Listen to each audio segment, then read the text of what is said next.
surround, but I will stand, carried safely by your hand.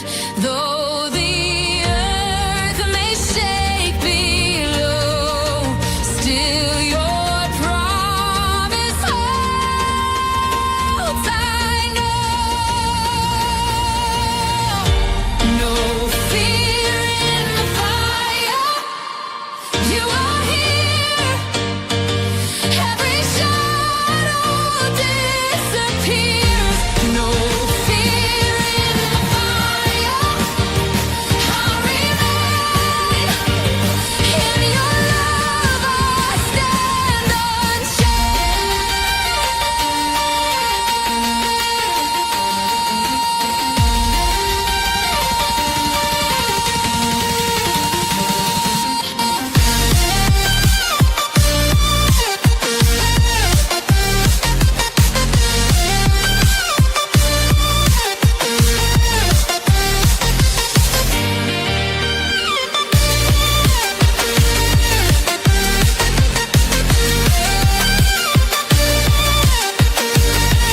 every trial, every storm. In your mercy I am warm. Chains may rattle, walls may fall. Still your love will conquer all. No fear in the fire. You are here. Every shadow disappears. No fear in the fire. I'll remain in your love. I stand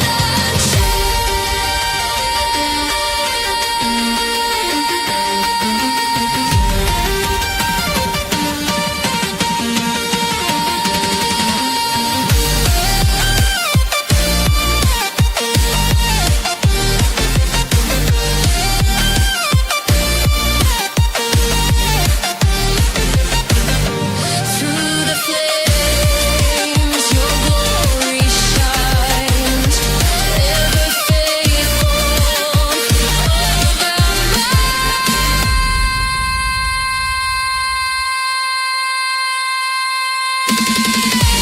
no fear in the fire. You are here. Every shadow disappears. No fear in the fire. I'll remain in your love. I stand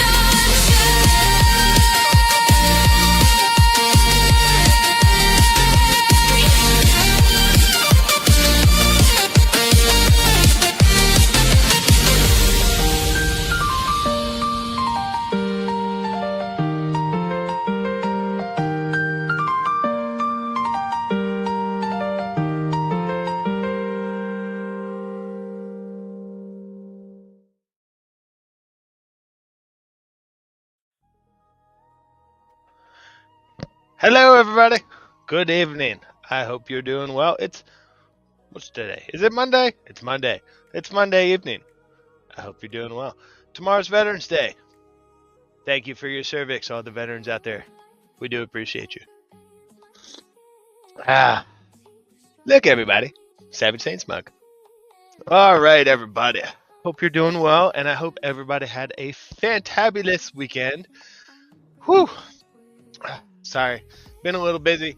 Got snow on the ground. Just stuff going on, everybody. So hang on a second. Look, I'm drinking coffee. Isn't that bizarre? Let's do one more. Pretty good. Pretty good.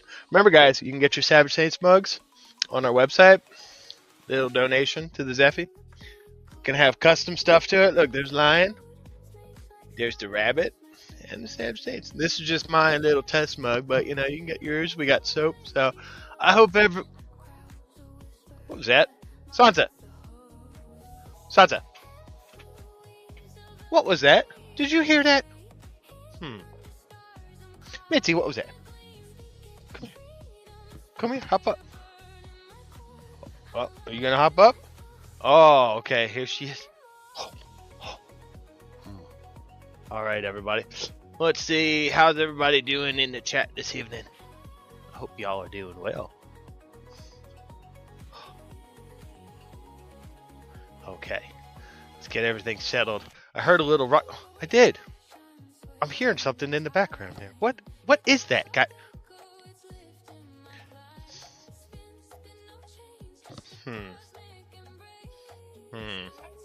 You hear that too? It's weird, guys. Don't be suspicious. Don't be suspicious. Don't be suspicious. Don't be suspicious. Don't be suspicious. Don't be suspicious. Don't be suspicious. I thought I heard something. Man. Just some loud noises over there, knocking on the blanket forts. Goodness gracious. Rude. I haven't seen it since you put my face on there. Rude. Chandler's in the house. What's up, Chandler? Hope you're doing well. You bunkering down for the snow, dude? It's a little chilly out there, man. All right, Astro's in the house. Everybody be sure to check out Astro's channel. I don't know how to post that link that Dove was telling me about. So Dove, if you can hit that, be sure to check out Astro. He does some awesome stuff up there in Canada. Oh, we got Secret here. Rats is here. That's cool. Oh, yep. Time to go down the rabbit hole, Dove says. Well, we threw Secret down a little bit. We tied a rope around her and pulled her back up. So we were able to secure her before she fell fully down there. Might have to toss her deck down this evening. Let's see. Stefan says Dove is the victory backer. She's rich. Well, figured it out, guys. I guess we could just shut down the operation. He's Damn it, figured Doug, out. where's my money? Figured it out, guys. Yep. Under Madness After Dark asks, how the heck did you get 56,000? It's 59,000. Thank you very much. Didn't have 40 million views or anything and 900 some videos. No, that had nothing to do with it. Jonas says, man, the shit is getting deeper. That it is. It's about 4 inches deep from what I look outside. That shit's getting real deep. Fucking snow everywhere. Secret, how is it going in your neck of the woods? Beautiful 80 something degrees today. Yeah. Sansa and I are in total agreement here. Yeah, I agree, Sansa. My disappointment is immeasurable. And my day is ruined. 80 fucking degrees. 80 fucking degrees and we're over here in the damn 20s. That's rude. I know. But you know what? At least I support you. That's true. I support you in your snow endeavors. That's true. I mean, I think we might have a video of me supporting you in your endeavors. No. I think we do. No.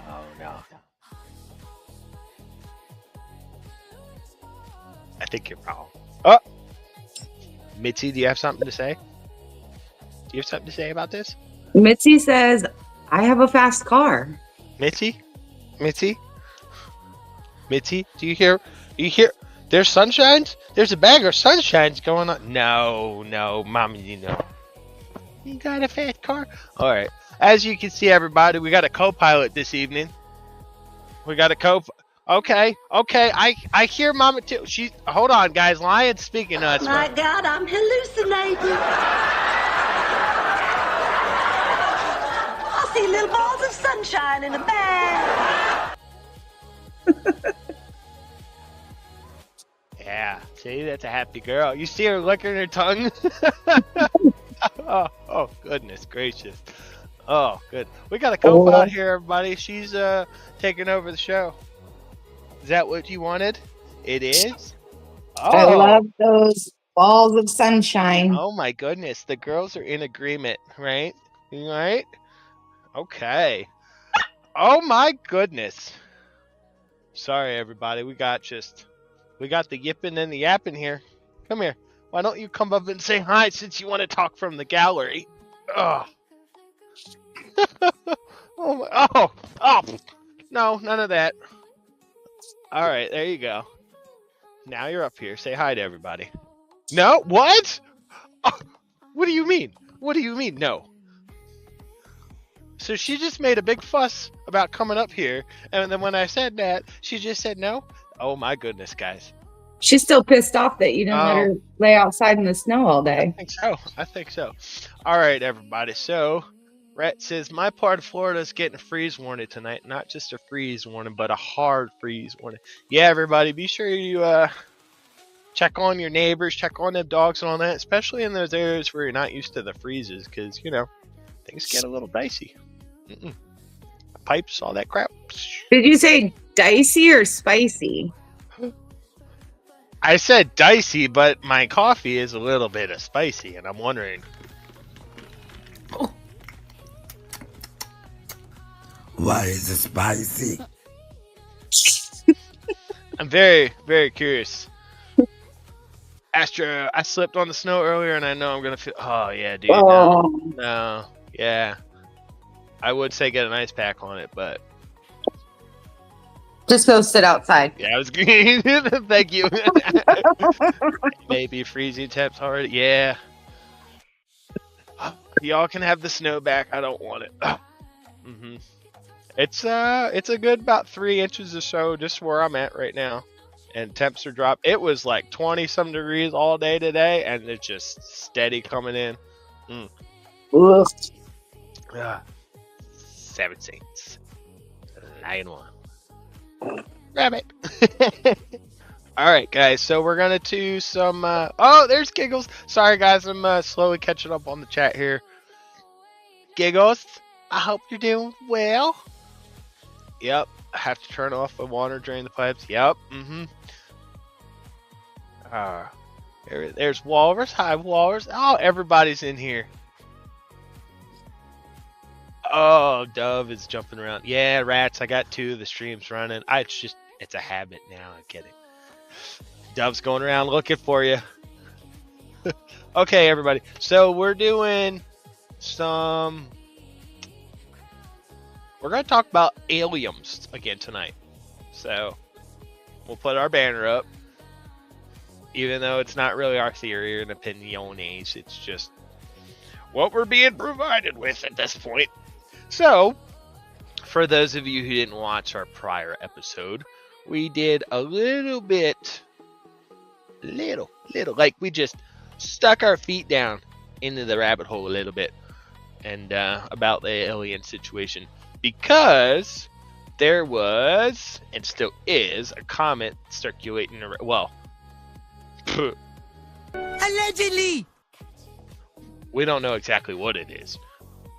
Something's flying around out there right now, and they're trying to figure out what it is. So that kind of sparked our little dab down the rabbit hole. So we're going to do a little update here on 3i Atlas, and then we're going to talk about some Roswell stuff, because there's some stuff I didn't know about, and I'm very curious.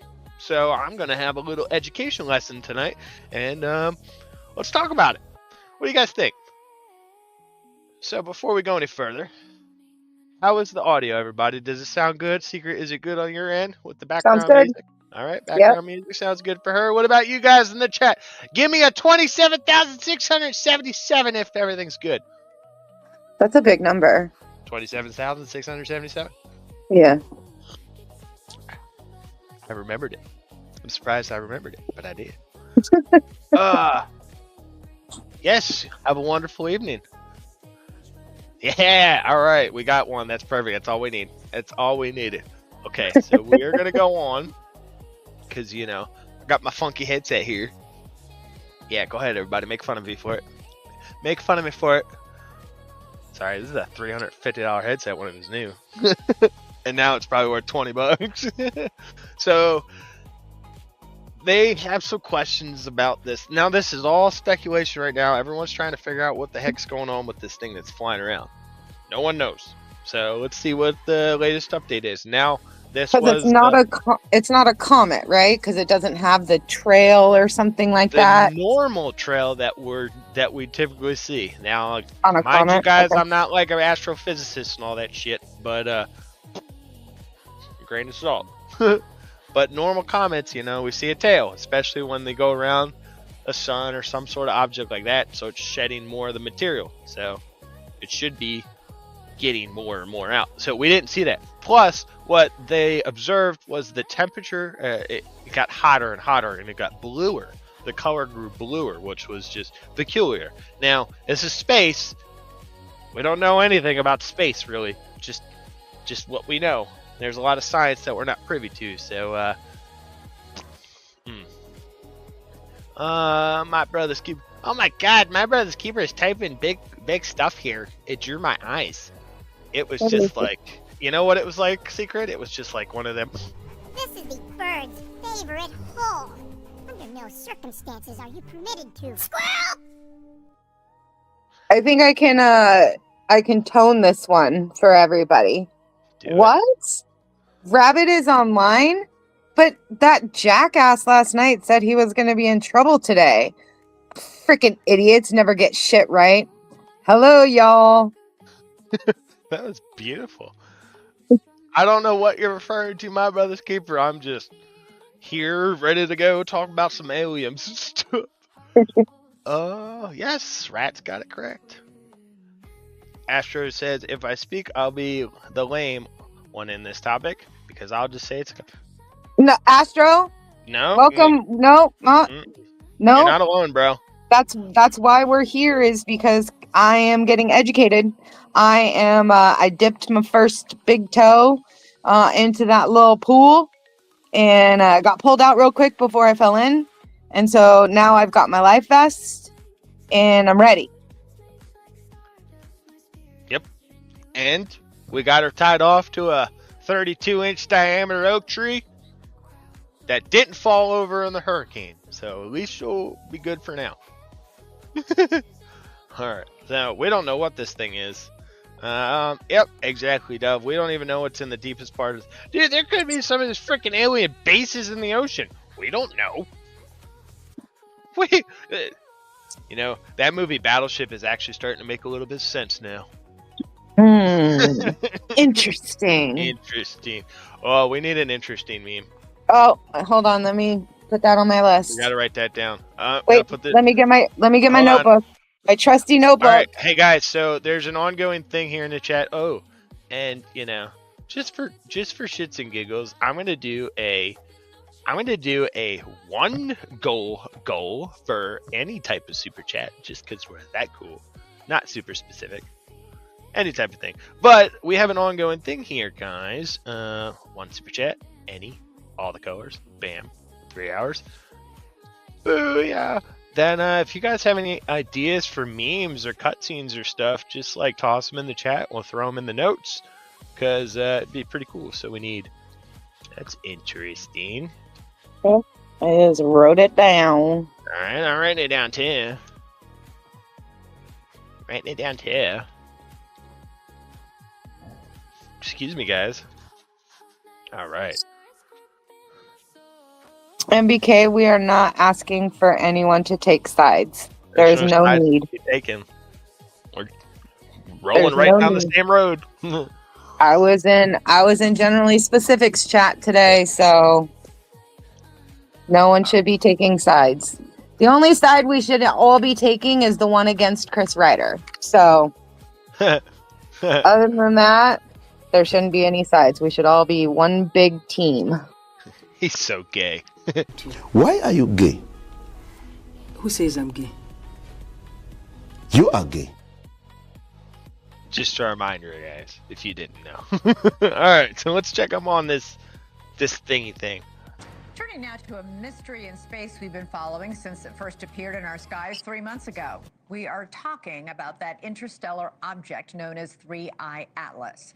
Most scientists think it's a comet, But one high-profile Harvard astronomer has been So let's look at these pictures here. So on July 2nd, it was 4.4 astronomical units away. On the 11th, it was 4.15.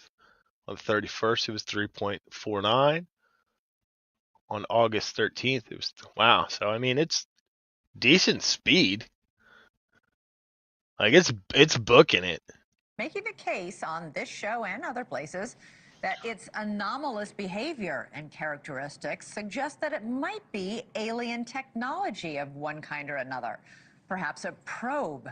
3i Atlas recently passed closest to the sun and will soon pass close to the Earth. But it may not be in one piece when it does. Professor Loeb says that based on his calculations, it looks like 3i Atlas has been losing an extreme amount of mass, which could mean it's exploded into a dozen smaller pieces. So, is it just another fascinating celestial phenomenon, or did the mothership just separate into a squadron of reconnaissance aircraft? Oh God! Don't pose that question. Not right now, Oh, please. Jesus. Oh no! Jesus criminy. Didn't we just I watch a just lost movie my other about train of this? thought. Fuck. We just freaking Fuck. watched a movie about this. Oh my God. No. No. Damn it. Oh, so I was motherfuckers, man. Now we're like 2 inches down the rabbit hole, and there's already like a side tunnel I want to go down. Yep. Oh, this bitch literally just fed me the fucking. This is the bird's favorite hole. Under no circumstances are you permitted to. Squirrel! That mother.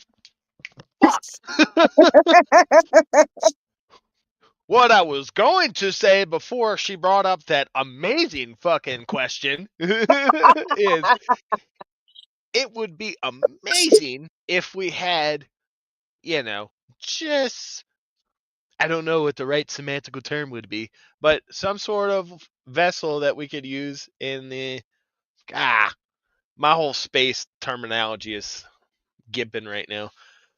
Just, in the outer Earth orbits, if we can have something that goes out there, send it out, pick up some of these samples and figure out what composition that thing is.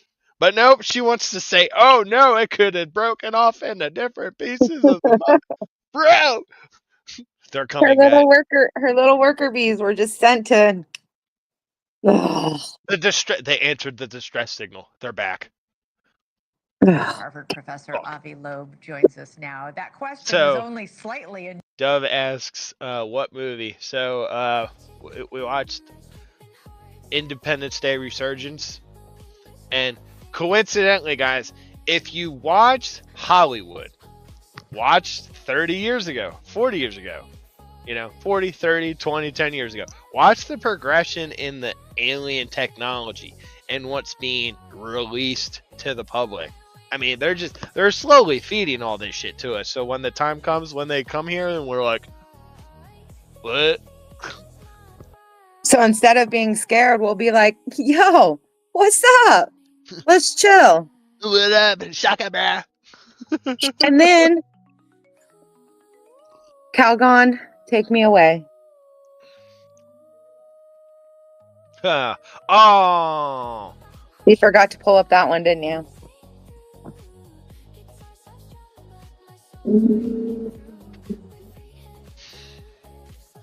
You biscuit.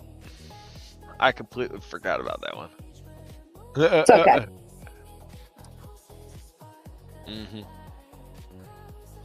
That was a good one too. I gotta get that one back. It's okay, we can. Yep. We Write can it do that down. one later. Write it You down. can do that one later. Hold on. Calgon. Alright, so Treats Miller. That's a big fat one. Rabbit, I have no problem with you and don't want to. Rawr. GS and I don't agree on everything, but I do think he has a good heart and anger issues, but so do I. Secret, unmask yourself. Just kidding. Yeah. There's more to it to GS. He's turned on us numerous times, and third time's a charm, motherfucker. And if anybody was in GS's live tonight and he was talking about how Griftifer, uses everybody's first name and docs everybody, and you guys are, and you wonder why I'm suspicious about like not revealing myself. Prime example. Hello.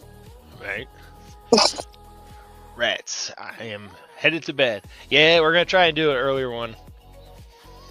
Sometime, maybe, potentially, probably not. I don't know. We'll see. Good night, rat. Good night. Sleep well. All right, here Stay we go. warm. Just given everything you've been saying, did we see it explode, or did we just happen to go back and measure it and say, oh my gosh, it's now much smaller and in a few different pieces? A few Well, different what we pieces. see are A 7 few. jets coming out of these objects, more than 7 actually, after it passed close to the sun on October 29th.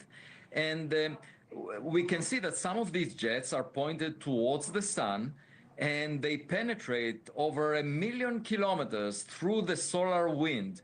We know the properties, the What? density and speed of the solar wind. So we can figure out that for a natural comet, with the characteristic outflow speed of these jets that come off pockets of ice on a natural comet, given that speed, we can tell that there is a What lot are these lines? That's what I want to know. of mass carried by these jets so that they can penetrate through the solar wind, about Weeping 5 Angel billion Gamer. tons. Hello. Good And evening. in order to get that Guten much Tag. mass out of Konnichiwa. ice, Oh we my need a God. large surface area of an object. And it turns out that it's a surface area of an object that is at least 20 kilometers in diameter, much bigger than the original estimate for the size of the object. Wait, what? And it turns out that it's a surface area of an object that is at least 20 kilometers in diameter, much bigger than the original estimate for the size of the object. So that would mean for a natural comet that it was broken up into many pieces such that the surface area, the total amount of surface of these many pieces adds up to the amount of mass that we need to release by vaporizing volatiles. Now, in the case of a technological object, maybe the jets are coming out of thrusters, in which case technological thrusters can reach much higher speeds for the gas that comes out of them, in which case we don't need as much mass. The fuel can be a small fraction of the mass of the spacecraft. So the coming weeks will be really decisive. Either we see a fragmented object where the pieces will get separated from each other by the tide from the sun, or we would see an object that maintains its integrity and has very high speed jets coming out of it, in which case we will have to contemplate a technological origin. When are you going to know this, Avi? I mean, you're obviously watching how each of these 7 pieces now. Do you want to read this one? Except I can't do her any justice.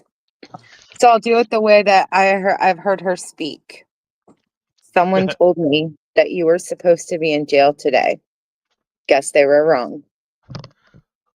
Oh. Is that the theory? Shocker. Someone telling lies on the internet? What? Who would have thunk? Hi, Miss Angel. Hello. Good evening. Konnichiwa. Still to this day, the best line Angel ever said. Do you feel better? Coordinated way, or? Yeah, we will get data from hundreds of observatories around the Earth, plus the Hubble and So is it headed for Jupiter? Webb telescopes.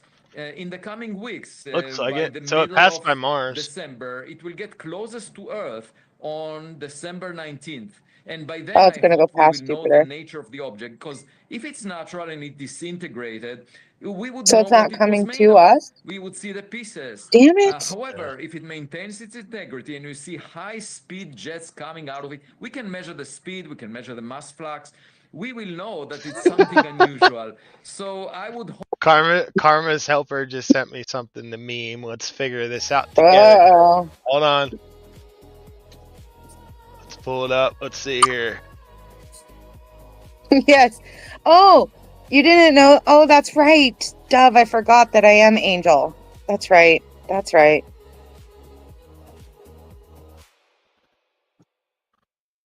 All right, so This is our new meme idea, guys. Dumb. You're dumb. Damn it, Junior. You're so damn dumb they had to burn down the school to get you out of 3rd grade.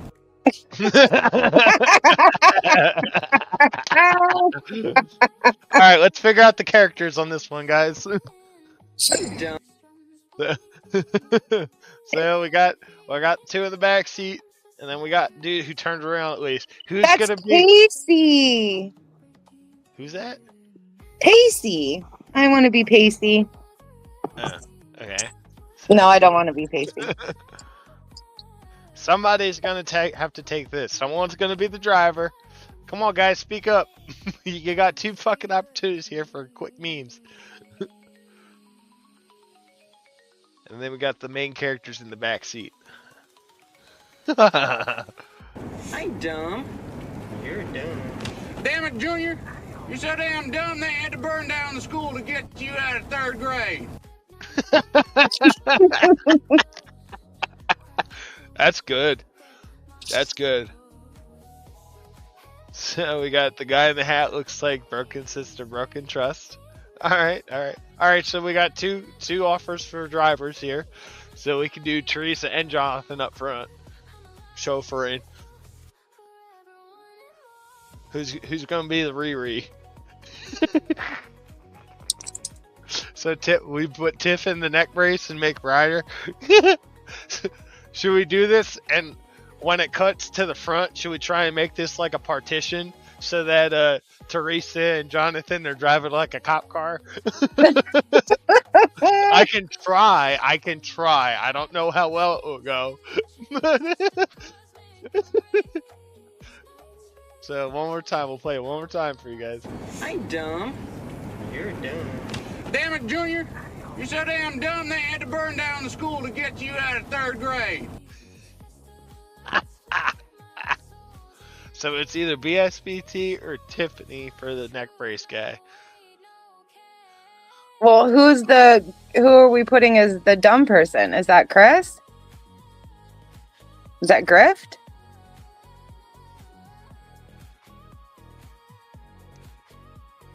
Because it would be way funny if it was Grift getting smacked and By Tiffany. Tifaho is in the neck brace. That would make sense because her back was broke.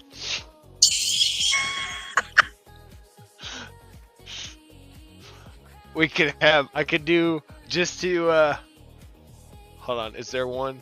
Okay, so it's, alright, perfect. So it's the same angle. I'm not dumb. You're dumb. We could keep Angel Gamer's thing in here to where it's like we can put BSBT on the trunk because and strap him down like the baggage he is. He's not even worth the car seat. All right, so let's put this idea here in the note. So we got, yeah. All right, front. All right, so final call for the front seat drivers. Are we gonna do Teresa and Jonathan for our front seat transports? No, it says. Well, yeah. So it says that there's a pic of her in the car in a brace. Oh yeah, in the back brace, in the hospital gown.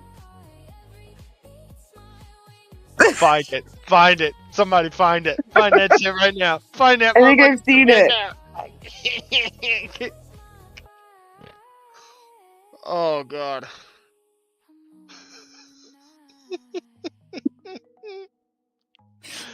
Oh god, guys.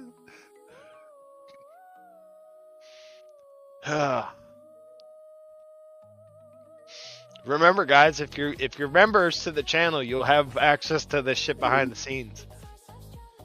Because yeah, members can have all this stuff behind the scenes. Oh, I need to plug this in. Crap.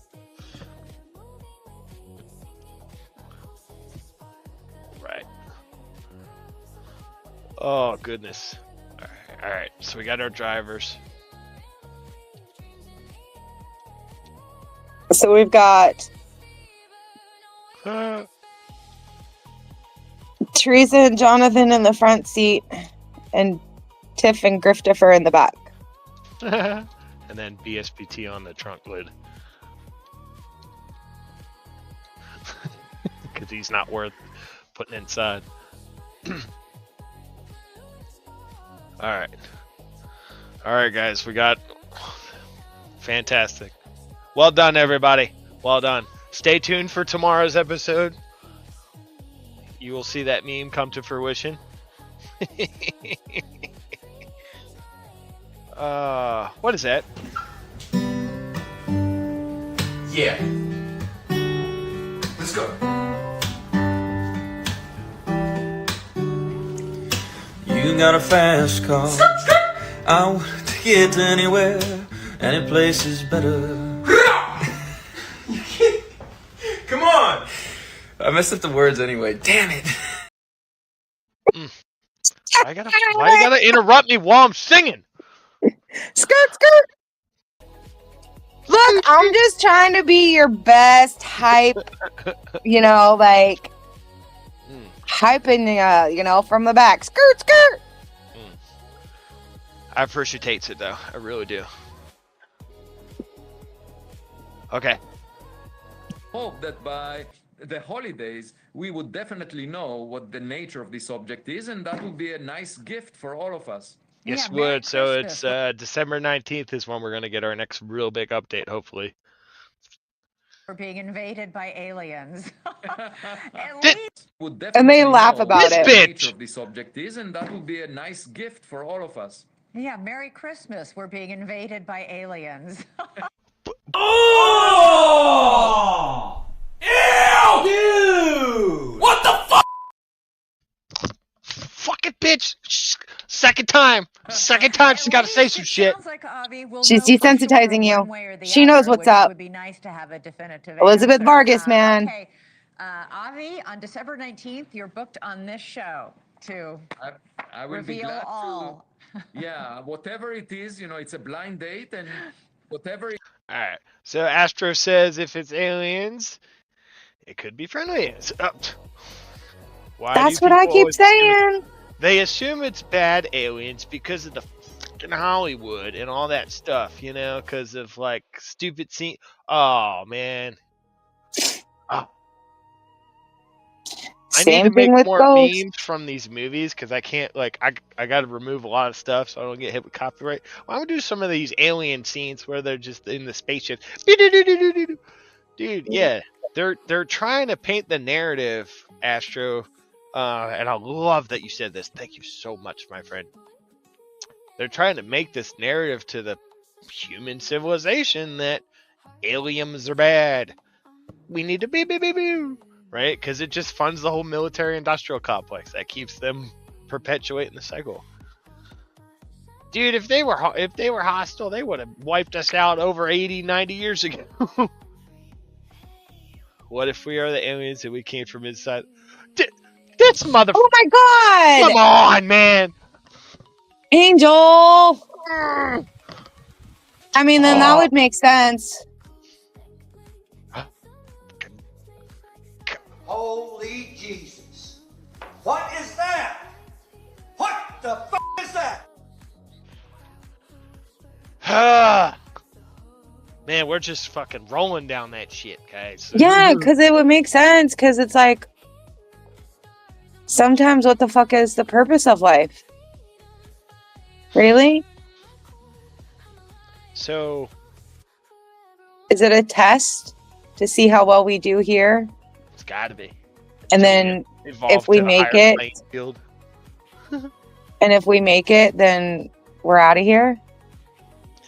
We can go home. Like, what the god, man, Angel, why? The sad part is she has the link to the StreamYard, so if she just wants to fuck with us, she totally could, and just come up here, just plop some fucking. She's the.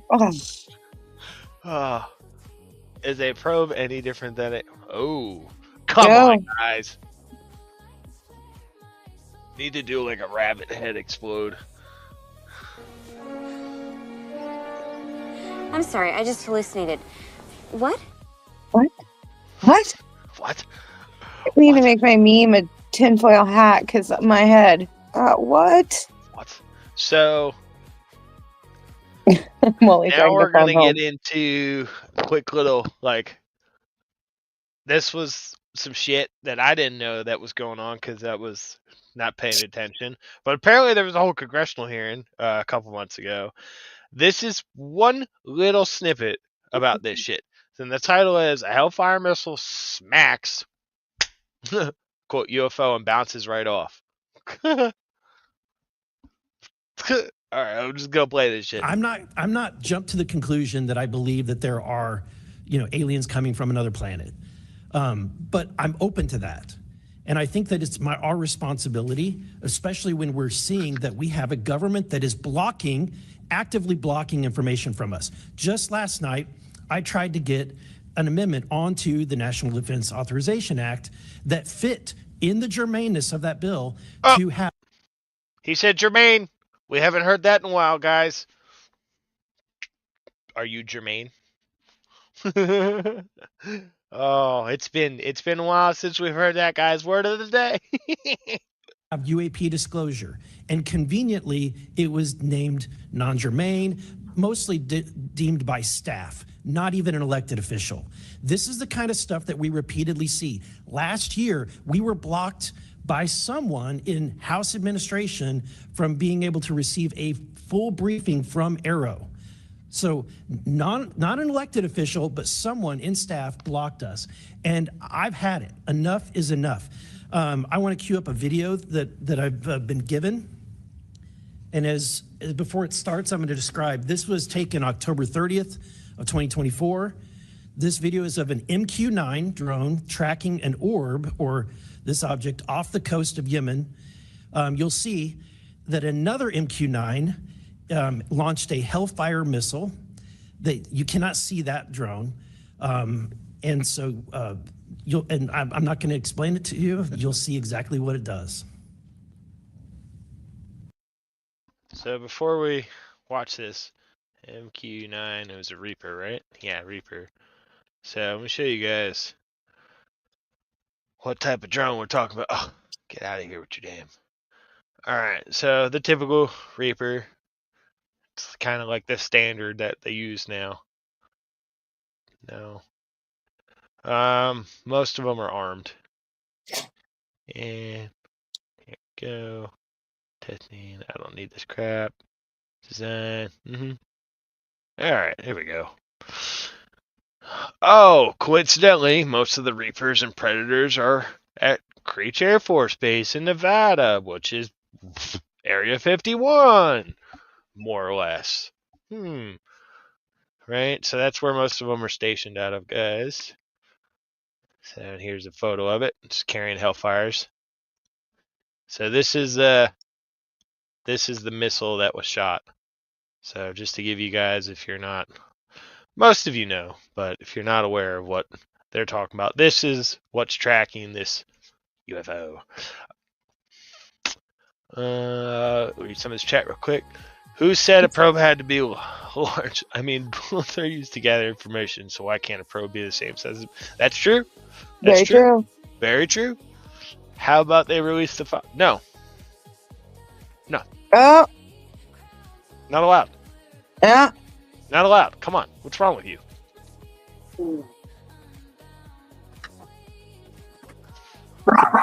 Oh, shush. What is wrong with you? How dare you ask that question, sir? How dare you ask that question? Remember, guys. Just, I'm sorry. It's completely amateur. Hey, it's happening again. Whoa, look at that. Now do you believe us, Cartman? You guys can't scare me. I know you're making it all up. Cartman, there's an 80-foot satellite dish sticking out of your ass. Sure, you guys. What? I don't have a probe coming out of my ass, guys. It's just make-believe. Stop.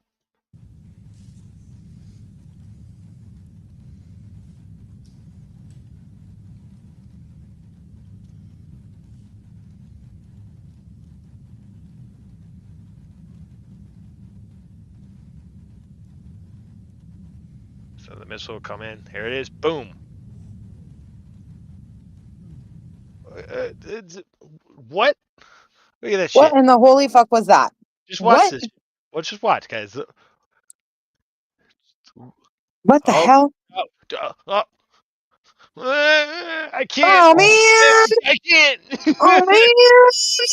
Hang on. Hold on. Let's watch this first. Dude, hang on.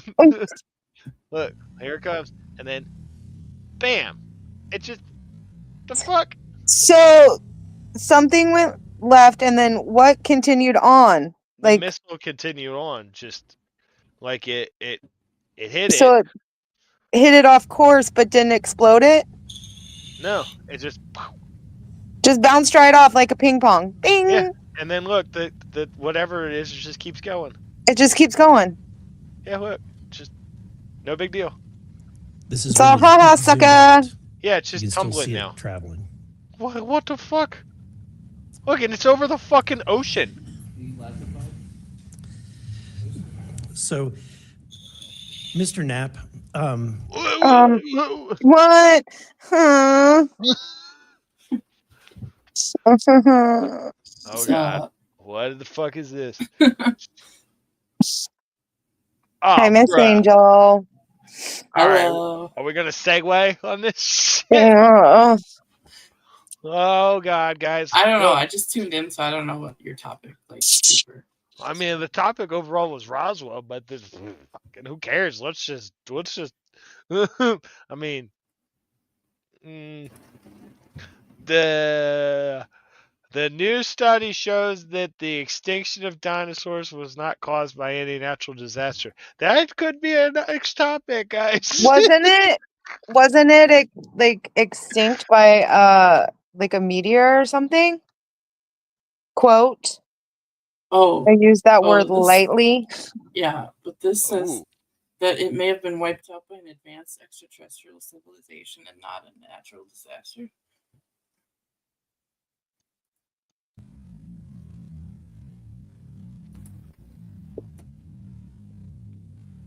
Yeah.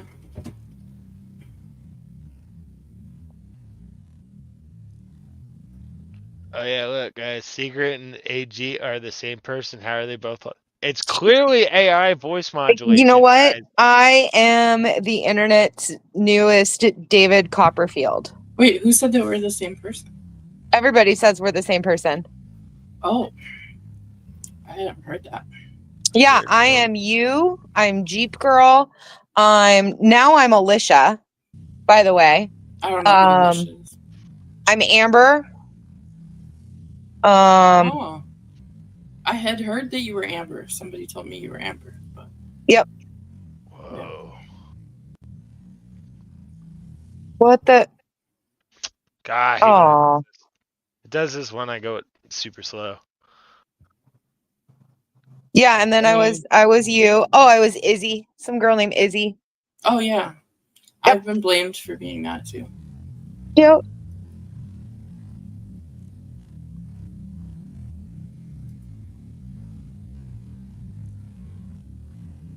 Comes in.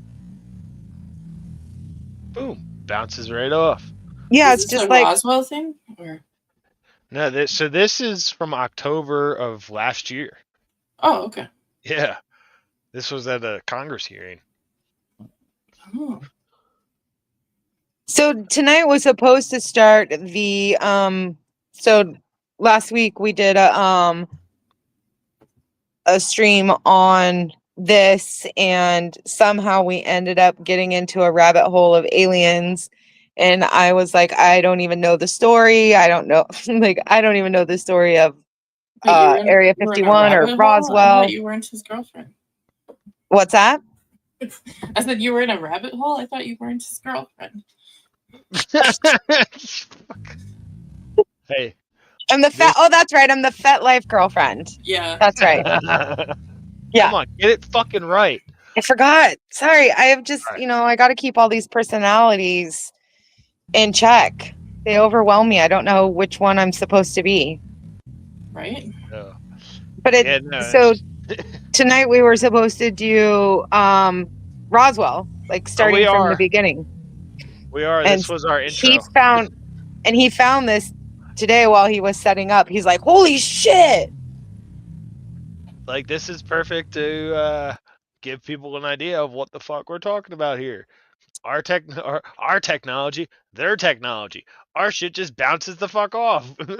My cousin's husband works for JPL, Jet Propulsion Laboratories, and he was part of a project for NASA that was called like Deep Impact, where they were gonna see Is when if zoomed they out. could destroy an You can still asteroid see that it was heading traveling. for Earth before it hit here.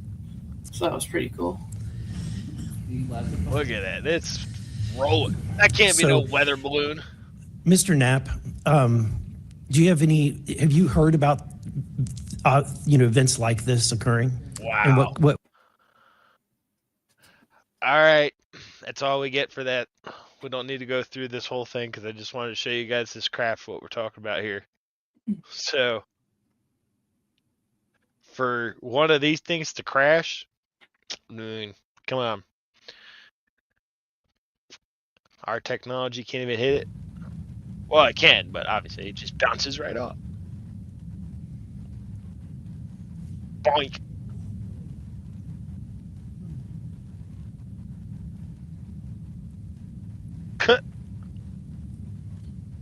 And it's just, nothing this happens. is when it zoomed out. So you can still see it traveling. All right. So here, we're getting to our main topic, everybody. The Roswell incident.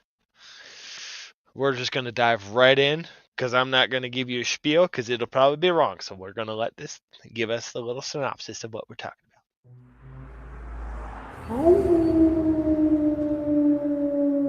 Let's see.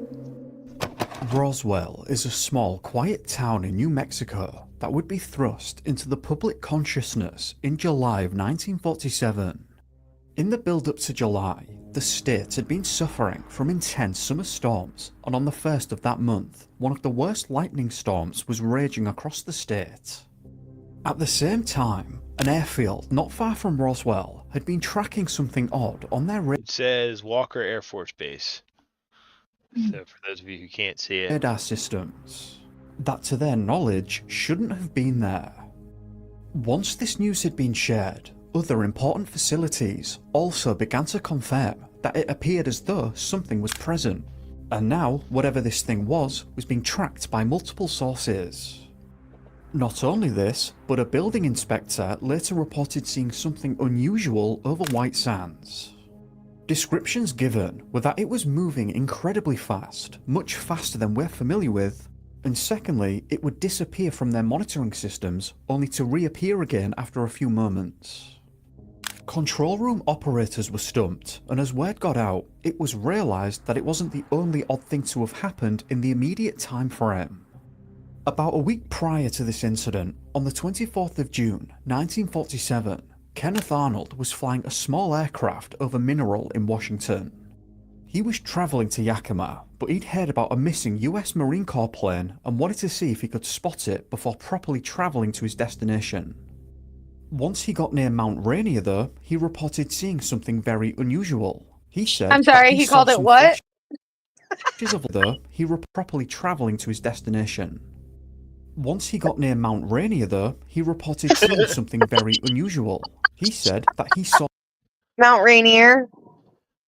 Astro says, I'm off to bed. Truth is out there. Good night, Well, sleep well, my friend. Good night, sir. Hello. Linda says it's a lot of people to try to remember a horrible. You guys are probably talking about. How dare you guys talk about Christian? No side conversations in the chat. No, you need to be focused, class. What is wrong with you? Pop quiz. Whatever. Do what you want. There you go. There's your question. It's a lot of people to try to flashes of remember. light, and Yeah, then me saw a too, group Linda. I don't know what we're talking about, but I I agree. think it was the who I am. Oh, yeah, you're. There's too many of them. We're gonna make sure which personality is Don't speak for me. present. Tap into the right personality. Mm-hmm. Who do I want to be tonight? 5 out of 7. Mount Rain it there. Yeah. Mount Rain it there. Like, what is that? Golly. Come on, guys. Man, Don't hate- Mount Rainier explodes. The entire freaking state of Washington is gone. Group of planes Don't talk flying about in that. formation. Horrible. Only after Bad taking thoughts. a moment to process what he was looking at, he said that they were not planes. Moving to California. He said No, I'm going to that they stay in did not have Arizona and have tails my and were oceanfront property. There you go. flying incredibly fast, and their movement appeared as if they were skipping over water. He watched as they sped in the direction of Mount Adams before they vanished. Upon landing, he told people about what had happened, and the word spread from there. When talking to a reporter, he described that they were shaped like a pie plate. Things were only about to get weirder. On the 7th of July, press outlets across the states shared something interesting. Vernon Bird, who was with the Fairchild Photogrammetric Engineers, was flying a P-38 for his firm around that time. Both he and his photographer were travelling at around 360 miles per hour above Los Angeles. While very high, about 100 yards behind him, he saw something described as having a clam shape that looked similar to a pale grey yo-yo. Huh. This surprised Vernon as he performed an aerial manoeuvre to get away from this thing because he was worried that it was going to cause an accident. He acted quickly and stated that he believed that this clam-shaped thing got torn up by the prop wash of his plane and he watched it fall to pieces. Now, over the next few nights, the control room of the local sheriff's office in the Roswell area was thrown into chaos as they were flooded with phone calls in a location that would usually be relatively quiet. George Wilcox, the sheriff at the time, said that while he hadn't seen anything strange himself, they were receiving numerous calls about people seeing unusual and unfamiliar shapes in the sky. I get the sense that George didn't really know what to make of what was going on, but then somehow, somewhere, this entire... I was about to ask. And go figure, before I voiced the question, the answer popped up. I was going to say, what time of day? ordeal got even stranger when George was contacted by a local rancher, Mac Brazel. On the... It says it's 6 o'clock. So, clearly still light out. They can make And where is this? We're talking about in New Mexico or Washington? New Mexico. New Mexico. Yeah, so 6 o'clock in July, so it's the same here. So yeah, it's still hot and sunny You could easily see an object. in the sky, yeah.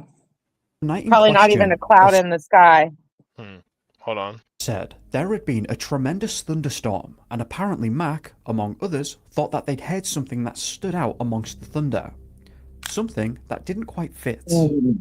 They didn't know what it was or what to make of it, but given Well, that still, they were in even if it was fully overcast sky with thunderstorm clouds and all that, you'd still be able to see a... If it's below the clouds. Yeah. the middle of a thunderstorm, it was mostly just brushed off.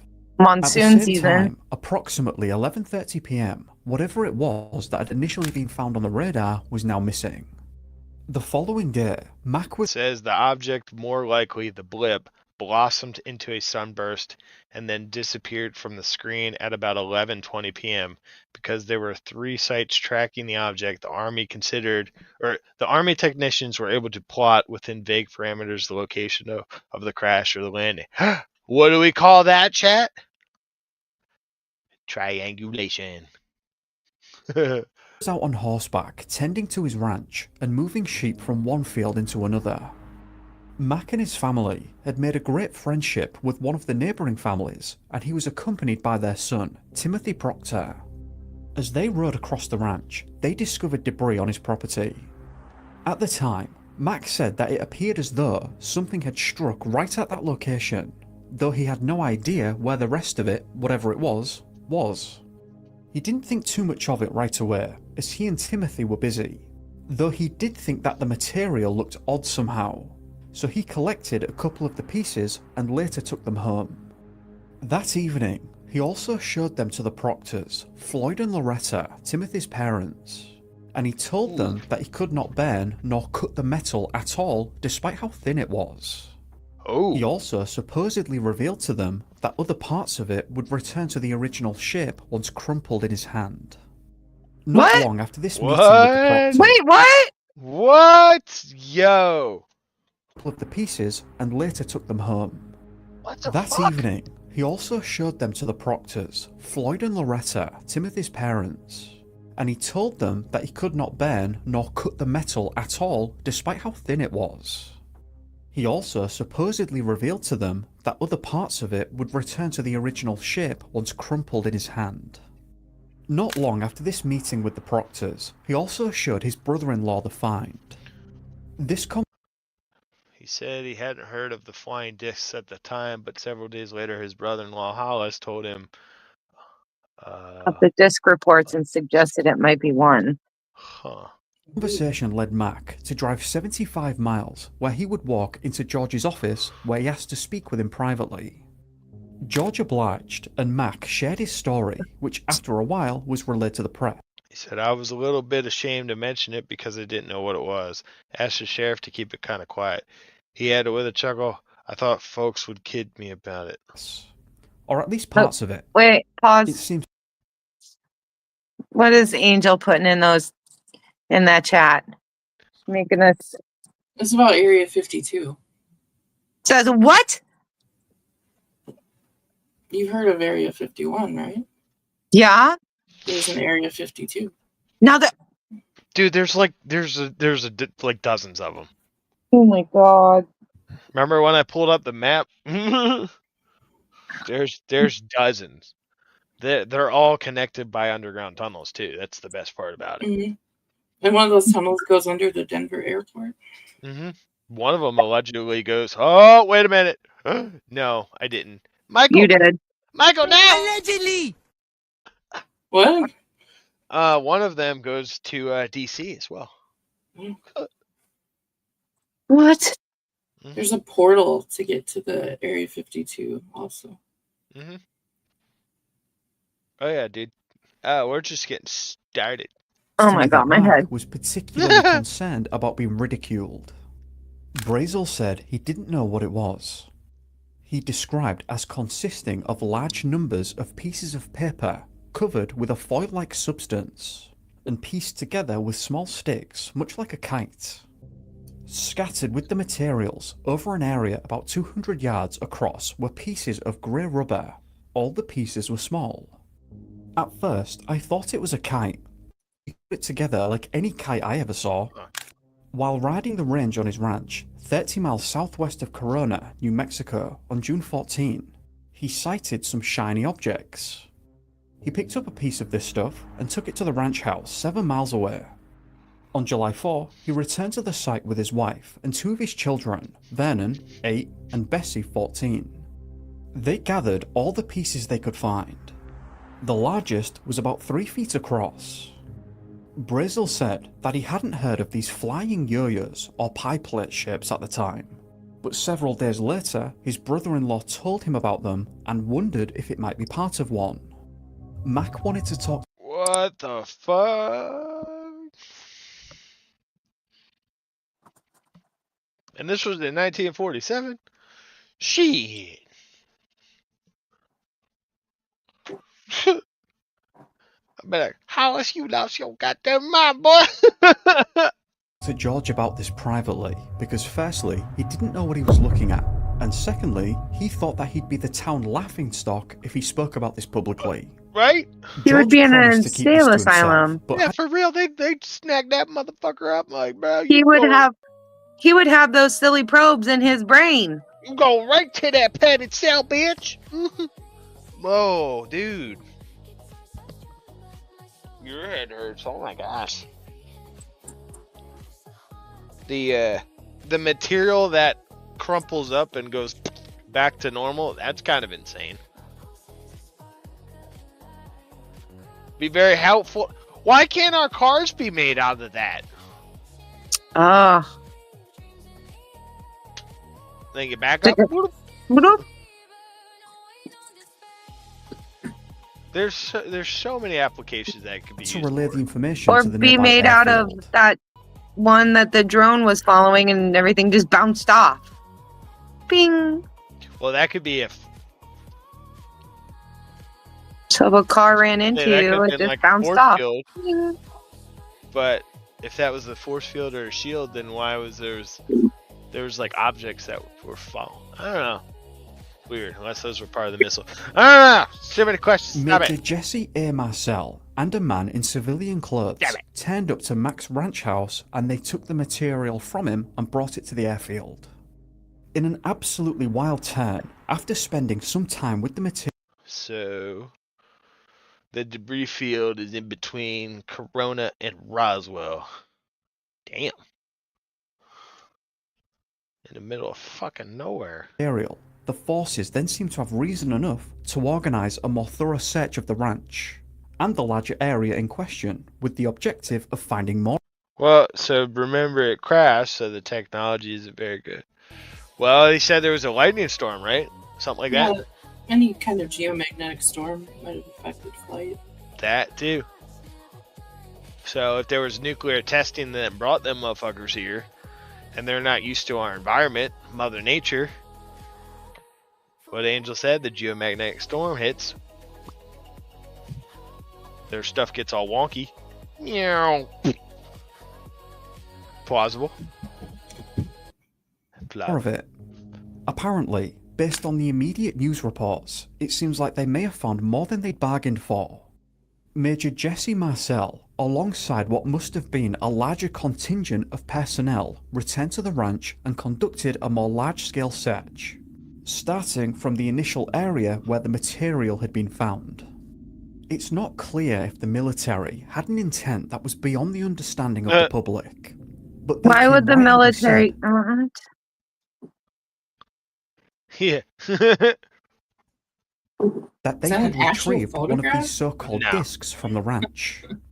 The implication being is that whatever this disc AI was animation. something so foreign to us that it literally couldn't have been any more foreign than what they'd found.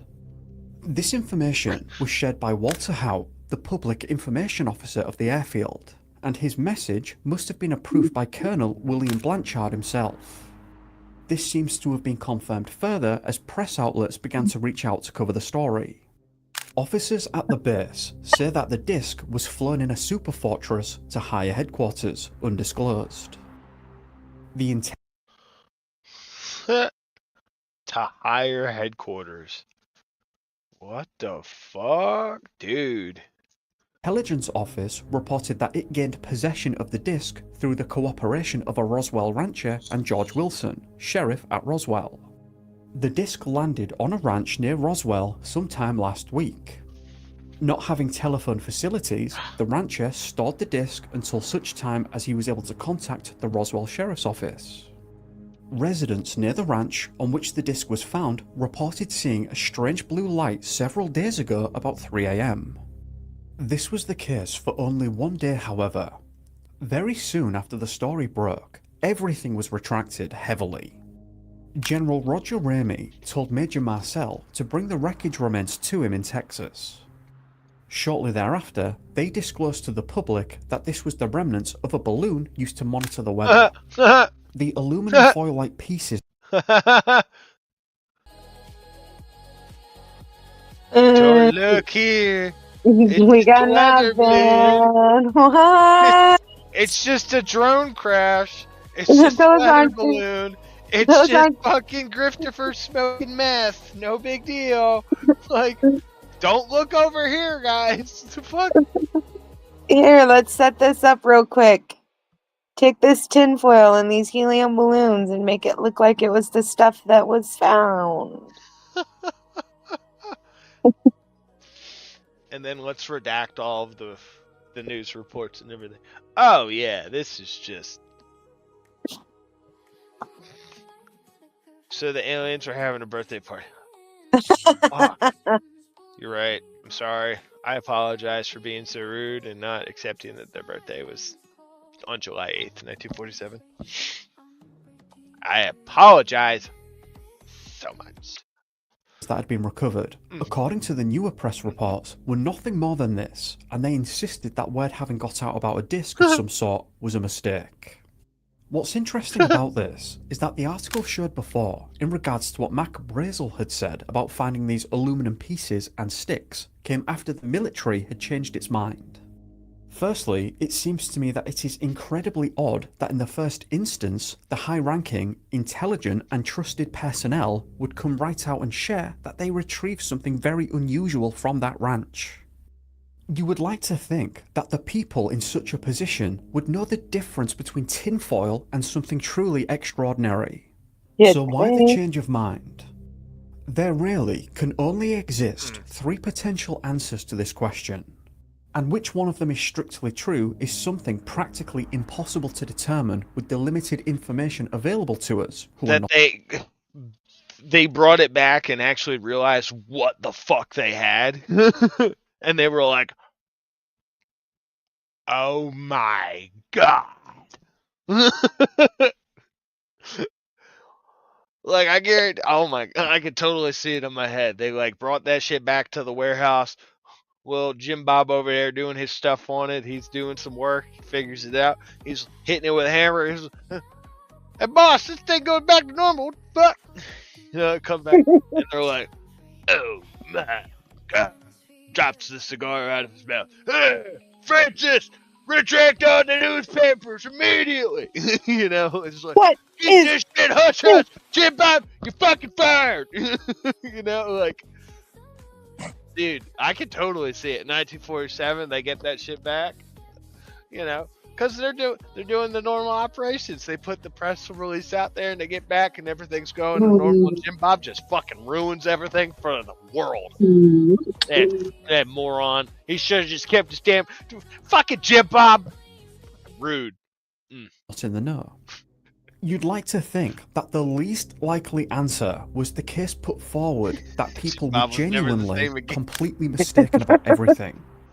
The reason for this is that by extension, that means far too many people in highly trusted and powerful positions who we depend on to some degree are completely inept and incompetent to a level that is just not reasonable or acceptable. Everybody makes mistakes, and that's okay. Even if it were a weather balloon, how would that explain the blue lighting effect? Would a geomagnetic storm or any electrical storm striking that type of material cause that? No. Thinking that's the plasma or all that stuff. Maybe the Cherenkov radiation. Who knows what kind of effect? Nah, weather balloon, my ass. They made Jim Bob's guys. What this had to have been. It is to such an extent that it must be believed that someone sat there holding some tinfoil in their hand, likely with their shirt on backwards and shoes on the wrong feet, and then confidently proclaimed that the piece of tinfoil was something never seen before. Is this kind of where the whole tinfoil hat theory comes from? It's from these people. The other 2 answers we have left surround the idea that for one reason or another, again, that is not fully understandable to us, the average people, the actual find was regarded as an incredibly sensitive issue that was interpreted as posing some kind of problem for the country. One idea that I've seen thrown around was that this was all a heat-of-the-moment mistake. Look, guys! Better not tell them about this one, Jim Bob. What the fuck?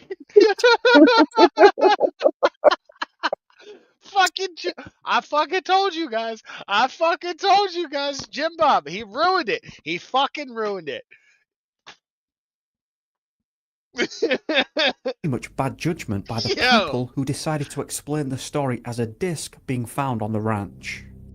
The reason given for this is because it is not out of the realm of possibility that whatever was actually found belonged to the military itself, and therefore was their own experimental equipment, perhaps even Project Mogul. Okay.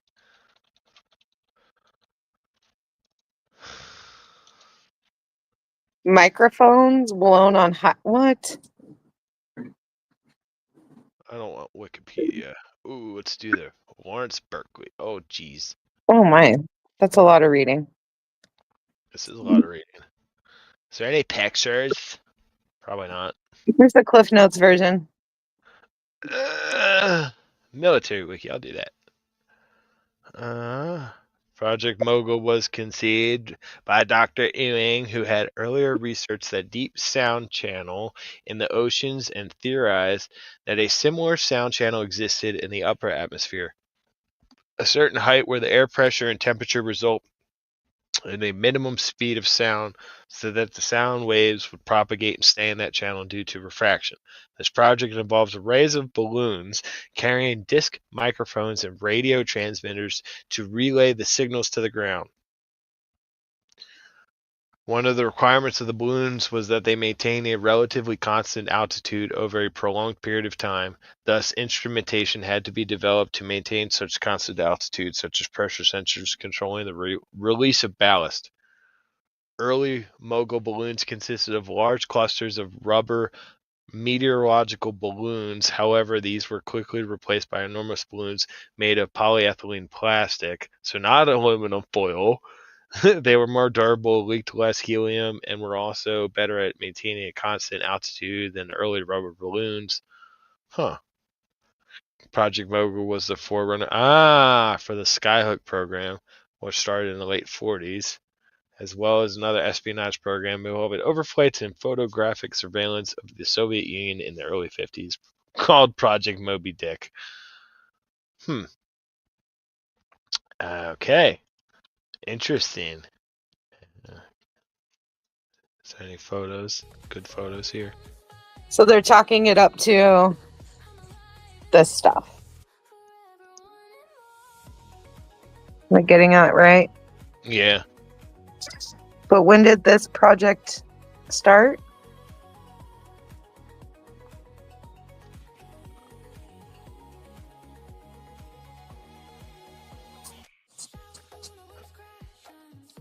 Uh,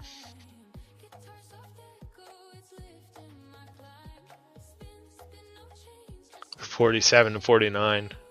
When in 49 did it start, though?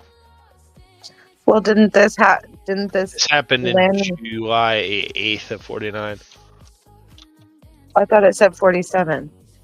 Or 47, excuse me, yes.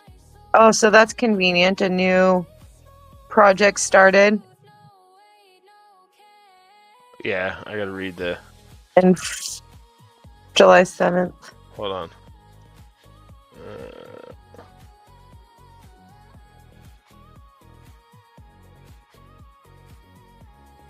Scope.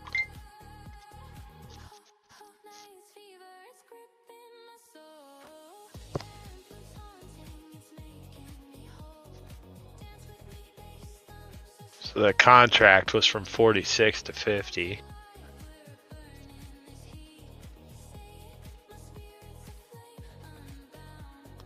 Here we go.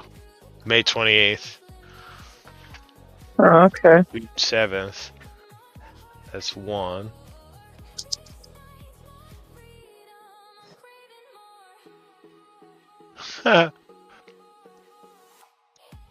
Here's the other one. June 27th to July 8th.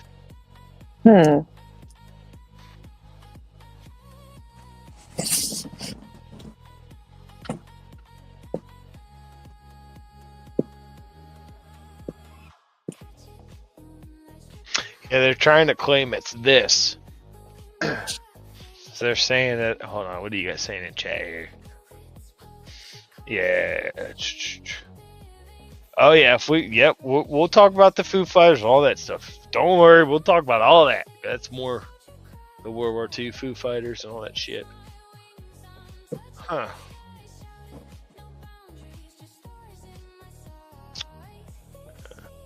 Mogul flight number 4 launched on June 4th, 47. So they're trying to say it was flight number 4 of this. Covered on, obviously. What? Wait. Oh, sorry.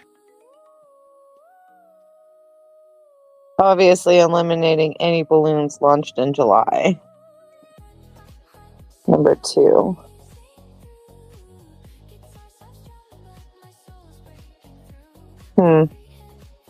I don't buy it.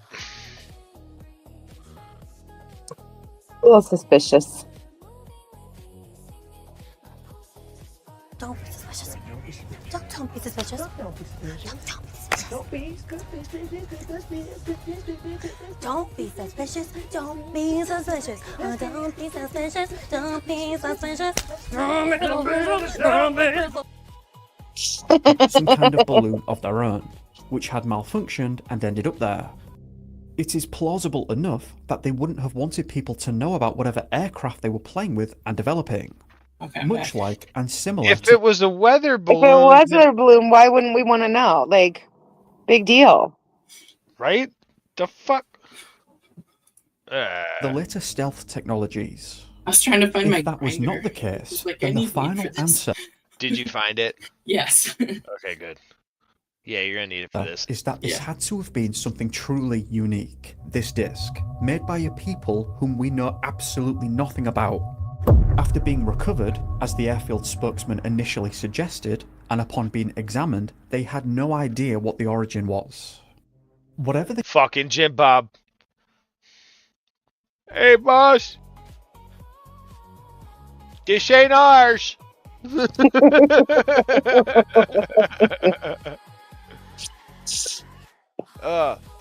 It's really interesting that I said that whole little gimmick, and then they fucking said Jim in the.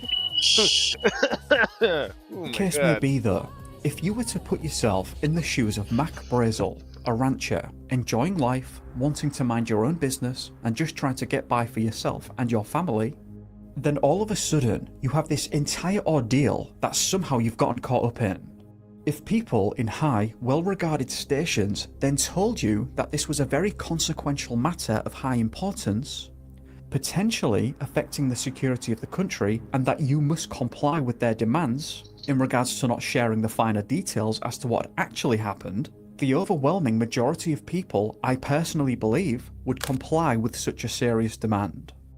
Or in other words, the majority of people would not want the smoke and consequences that might stem from disregarding such an order. I would be It like, seems to fuck me- you, watch me. I know, right? Can you guys entertain the chat for a second? I gotta take the dogs out in the snow. Oh, sure. Yay! Some mentally not ill that people believed in foil hats block the aliens from sending and taking info from their heads. Thus tinfoil hats are connected to conspiracy theories.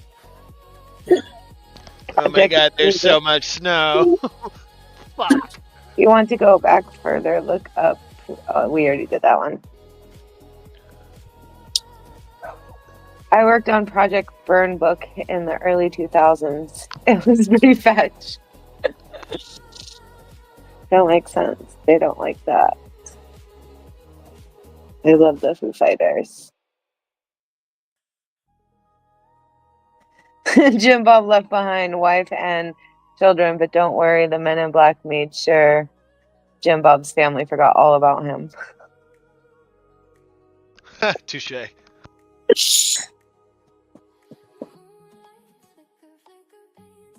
Oh my God, my dogs are loving the fucking snow right now. That's no thanks.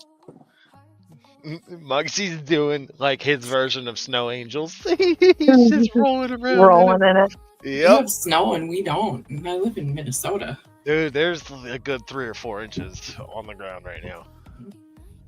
Oh, and the wind just kicked. Oh my God, the wind just kicked up. The girls just ran inside. Muggsy's just like, yes.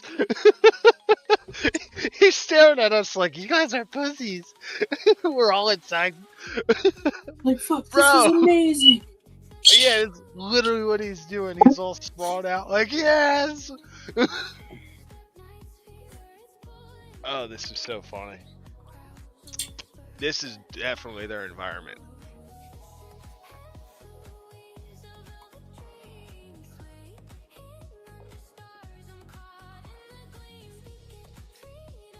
All right, come on.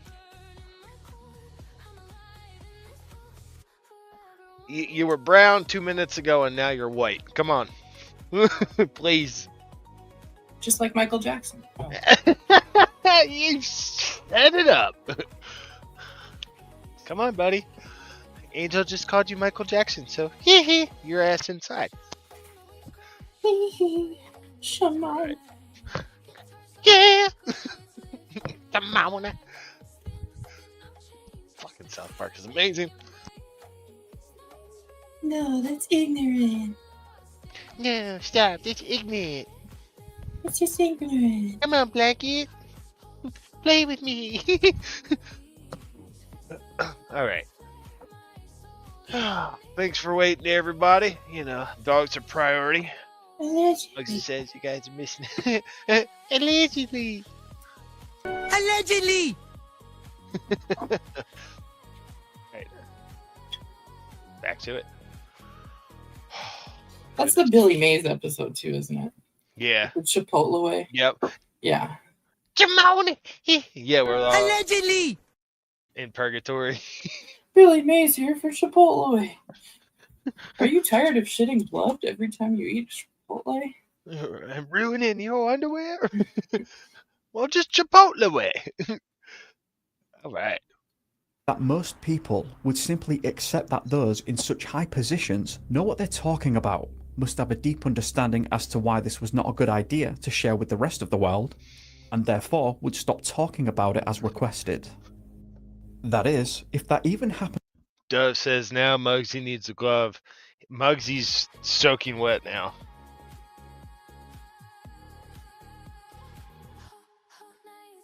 And he's sitting right here looking at me like, what? Yep. You got them pathetic eyes. And you're just so fucking adorable. Oh, goodness. They're like, can we have treats? They got him. You want another one, Muggsy? You scarf? Yeah. Hang on. I'll give him another treat, guys. My dog's At figured all, out how to we only have manipulate two us pieces of treats. information to Oh, go yeah. on. The Oh, that's what was Mitzi that as does. had been claimed in the They papers, pee like every that 5 Mick had minutes stored to this get thing on his another treat. property. Mitzi And learned then how to later, fake it that from he was her fucking deeply sorry chihuahua. for sharing any Yeah. of this information in the first place and causing such a media frenzy. I must admit, I have some rather large reservations that keep me from fully believing that this was truly something from a people we don't understand, who must be Oh my goodness. Oh my goodness. Guys, look at Aw. these. Look at these ravenous. Oh my gosh. What are you guys doing? They can't see you because it's all blue. There you go. Good job. They sat. Okay, hang on. Thank you. Vicious monsters. Sansa, what are you doing? You need to sit. I'm going to put him away. Okay, I'm going to put him away. Nope. No treat for Sansa. Sansa's being a bad girl. Aw. Good girl. Sit. Good job. Thank you. Oh! Ma'am?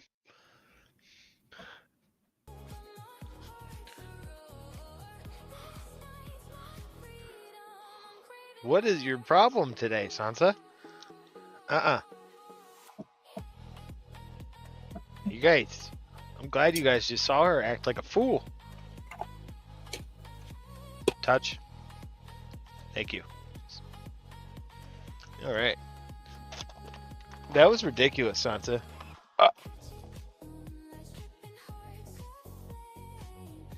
Misbehavior, girl. All right, everybody.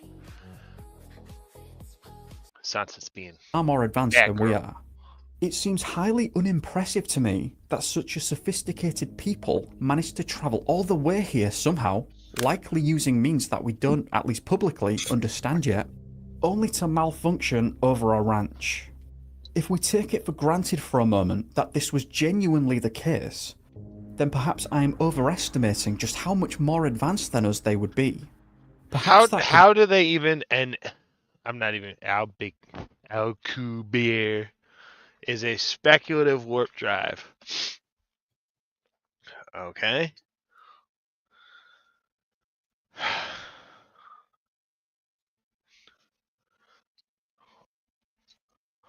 So why doesn't someone try and make it?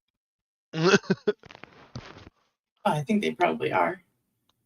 They probably are.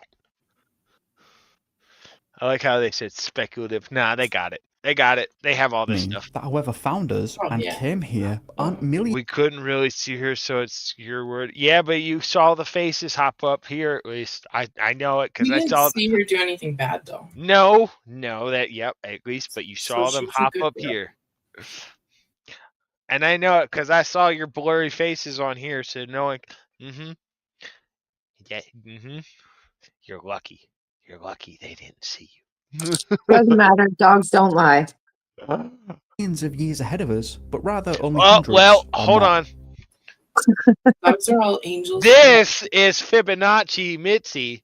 That's No. all she does is Nope. do the Fibonacci pose and Nope. go around and do the little squat for the pee-pee and not pee-pee for the treat. Hey, one little drop still counts as a pee-pee. I love how it looks like But she she's doesn't. wearing She like a, goes and just nothing. like when you hold Take just her face up like that, it looks like she has like a Morticia Adams wig on. Like she's wearing a black wig with the little widow's peak. Right. Mitzi, you stay in front of the camera and be a good girl. And look, everybody will look at you instead. While this is an important point overall, I feel, there is actually not much you can really do with it as it's all very speculative. In any case, the story about the disc was very swiftly scrubbed over, and the majority of people accepted that it was a case of misidentification. Why would the Air Force even put out that story to begin with? That's my whole thing. Well, because that only one guy retract it? because that one guy was trying to do the right thing, and then, you know, Jim Bob and Fucking Jim Bob. Every time. What Jim Bob? Are we talking about the Jim Bob that Todd worships, or? Wait, were you Huh? AFK for our Jim Bob spiel? I think so. Fuck! So there's this dude, Jim Bob. He's an asshole. And, he fucking ratted. That's what he did. He had one job, Angel. He had one job. And that job was to do some little stuff and some tinkering. And what he did was he was like, hey, boss, this stuff over here, I hit it with a hammer, and it, like, went back to normal. He fucking ratted. We could have had this super awesome stuff, but nope. Fucking Jim Bob. So it's not like the Jim Bob YouTuber guy. Oh, there's No. a Jim Bob YouTuber. Yeah, No, it's literally just some name I pulled out of my ass. Just because like, for shits like and Todd giggles. always shows the videos of that made by Jim Bob guy. Oh no! No. No, it's Also kind of an asshole, but literally just some name I pulled out of the ass for the story. he was just doing a little skit. Okay. Yeah, but it's funny because then in the And then video, like a minute later, it was like, Jim, shh. in the video, I was like, "Fucking really." Yep, Jim Bob fucked up, and now nobody knows what happened. He ruined everything. Golly. Vacation, and it was just a balloon of some sort. Whether the type to monitor weather, or something a little more important than that. After all, during the time of this incident, America had been using such experimental balloons to listen in on highly important testing being conducted in other parts of the world, which was later confirmed in 1994 and 1997 to have been taking place. Again, it's not difficult to imagine that they wanted to keep that private at the time, but then dug themselves into a hole when talking about the disc. Locals weren't having any of it though. Apparently, many of them thoroughly believed that something completely out of the ordinary had taken place in the vicinity of their small town. For a long time, the issue remained dormant, and nobody could really say anything about it unless they wanted to be laughed out of the room. At least, that was the case until 1968, when Dr. Bob Wood, a very distinguished aerospace engineer, became involved in a study for McDonnell Douglas. He was given a large budget to work with to try to determine if there was anything to this. Not so much to Roswell in particular, but the entire subject of seeing these weird things in the sky. They wanted to know if something unusual truly was happening or not. Dr. Wood recruited Stanton T. Friedman, a nuclear physicist, and they worked on this for a number of years. Together, they concluded that there really was something, at least to some of these reports, of unusual things and ships in the skies. So you gonna tell us what you did? Did you hire like 50 people and just go camp out for 4 years and just record everything? Because that'd be what I would do. Get all this money from the government. That's shit. Just put a whole bunch of people out there in the desert for however long and just record everything. Did Jim Bob could take it back to Uranus? Probably. That's why we haven't seen him. Uranus. It's Uranus. How dare you? You ruined his joke because you didn't pronounce it right. Yeah, how dare you? This is supposed to be an educational stream. We don't talk about that foul language here. Oh, just assumed because you and your fat life girlfriend are up here.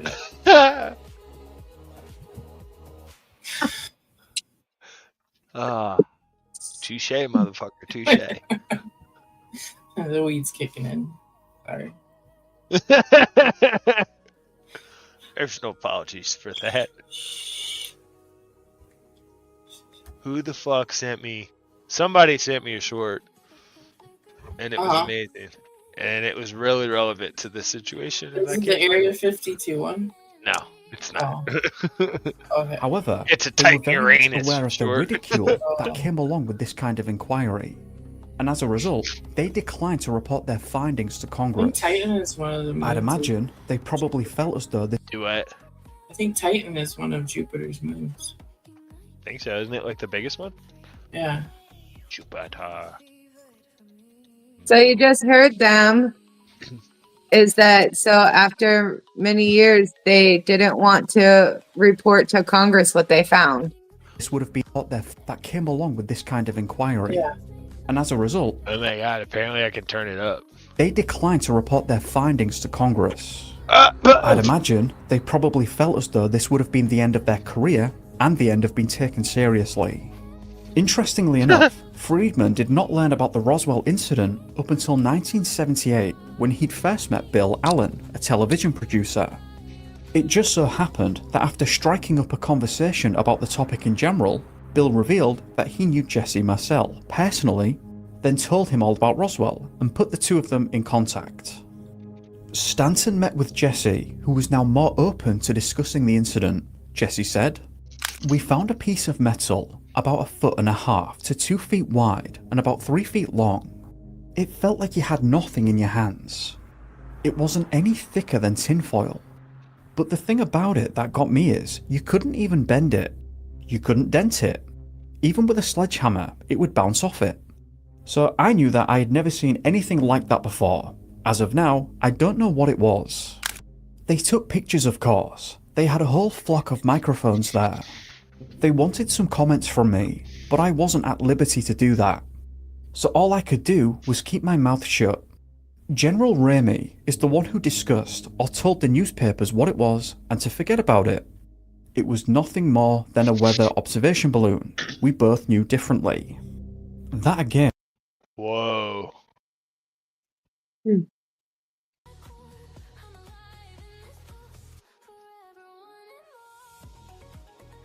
Civilian reports are one thing, but a military officer's report like that? Huh. And then it gets completely scrubbed? Yeah, see, it was a total cover-up. Well, I mean, it's blatantly obvious. Wow. But it might also go back to that whole Muggsy, what do you think? I see your ears perking up. You want me to talk about Jim Bob? Come here. Yeah, give me a paw if you... Oh, yeah, go play. See, I think so. It would make sense because Jim Bob over there talking about the stuff. People figure out what the hell it is. Shh. you know? Right, buddy? Good boy. Do you want to hop up and say hello to everybody? Hang on, guys. I think we're having a Mugsy break.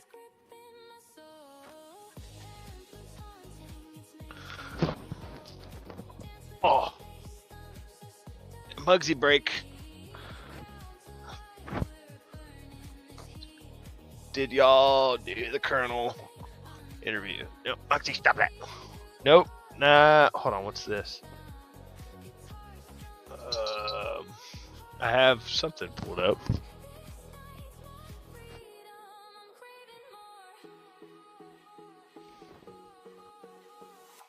And is incredibly interesting. And if absolutely the way as described, it certainly doesn't sound like it was any kind of metal publicly known about. In fact, that sounds very much like highly advanced metallurgy rather than being a part of some balloon. At that time back in 1947, Jesse was charged with bringing the found material back to the airfield. Before he did this, however, first he stopped off at home. He brought some of the pieces inside to show his wife and son, Jesse Jr. Jesse Jr. later said that they brought the material into the house and proceeded to lay it out on the kitchen floor to see if they could piece it together. That's when the pair of them noticed something odd. According to Jesse Jr., they saw what they thought was unusual writing, or symbols rather, written across some of the pieces. Ooh. Colonel Thomas DeBois also stated across multiple interviews that what had been recovered was not a balloon of any description, and said that he personally had been right next to the recovered materials. Beyond this, there were also rumours of biologics being recovered from the site also. Glenn Dennis was a local mortician contracted with the airfield, and during this time they had reportedly asked him for small hermetically sealed caskets. He also said that they were looking for knowledge as to how to properly preserve such a thing, but they would not tell him any specifics. As far as I can tell though, Glenn's entire piece in this whole ordeal has a lot of problems. I'm not sure if we've just ended up playing a large game of telephone with this one, but apparently Glenn had said that a nurse at the airfield had shown him things that she wasn't supposed to, evidence of the supposed biologics, and was then subsequently dealt with and disposed of. But this doesn't appear to have happened, so who knows what was going on with Glenn and the things he had to say. There are some other issues too that I've seen highlighted. It has been said that Major Jesse Marcel liked to exaggerate quite a lot, although I didn't really come across any concrete examples of this, other than a statement made by William Blanchard that stated that his only known weakness is an inclination to magnify problems he is contracted with. I can see how one might conclude that meant that he liked to over-exaggerate. That he's confronted with. Huh. His only known weakness is an inclination to magnify problems he is confronted with. He said contracted with. Right. They misread that. Unlikely that Blanchard was referring to Marcel's conclusions or work product, which received high ratings. Contracted with. I can see how one might conclude that meant that he liked to over-exaggerate things. I could also see that with more of a professional meaning, in the sense that he might have been too much of a perfectionist. It also seems that he and Jesse Jr. may have been mistaken about the writing or symbols they spoke about on the pieces of recovered material. His father had shown him flying saucer debris recovered from the Roswell crash site, including, quote, a small beam with purple-hued hieroglyphics on it. However, the symbols described as alien hieroglyphics matched the symbols on the adhesive tape that Project Mogul sourced from a New York toy manufacturer. Did they provide us any of that? Though in all fairness, this has been heavily disputed by both sides. Anyway, the main point being fucking angel here is that there is a lot to be dubious about and to question. In some reports, I have seen it stated that this supposed disc was found on Mac's ranch, and without much of a choice, he'd stored it there. But this doesn't appear to be the case. Outside of the debris that he found, it's unlikely that Mac would have seen or known about anything else. To clarify, the only thing that was found on Mac's property was the unusual debris. And rather, this disc, or whatever it actually was, if it is to be believed, essentially skimmed that spot on his ranch and skipped to another location entirely where it was supposedly found. This second location is said to have been around 40 miles to the southeast of Mac's ranch. Supposedly, a firefighter responded to the scene where That's pretty far if it just bounced and went another 40 miles. That's pretty fucking far. Yeah.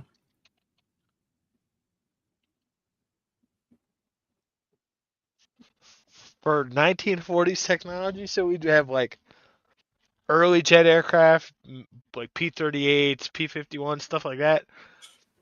Nah, 40 miles after hitting the ground.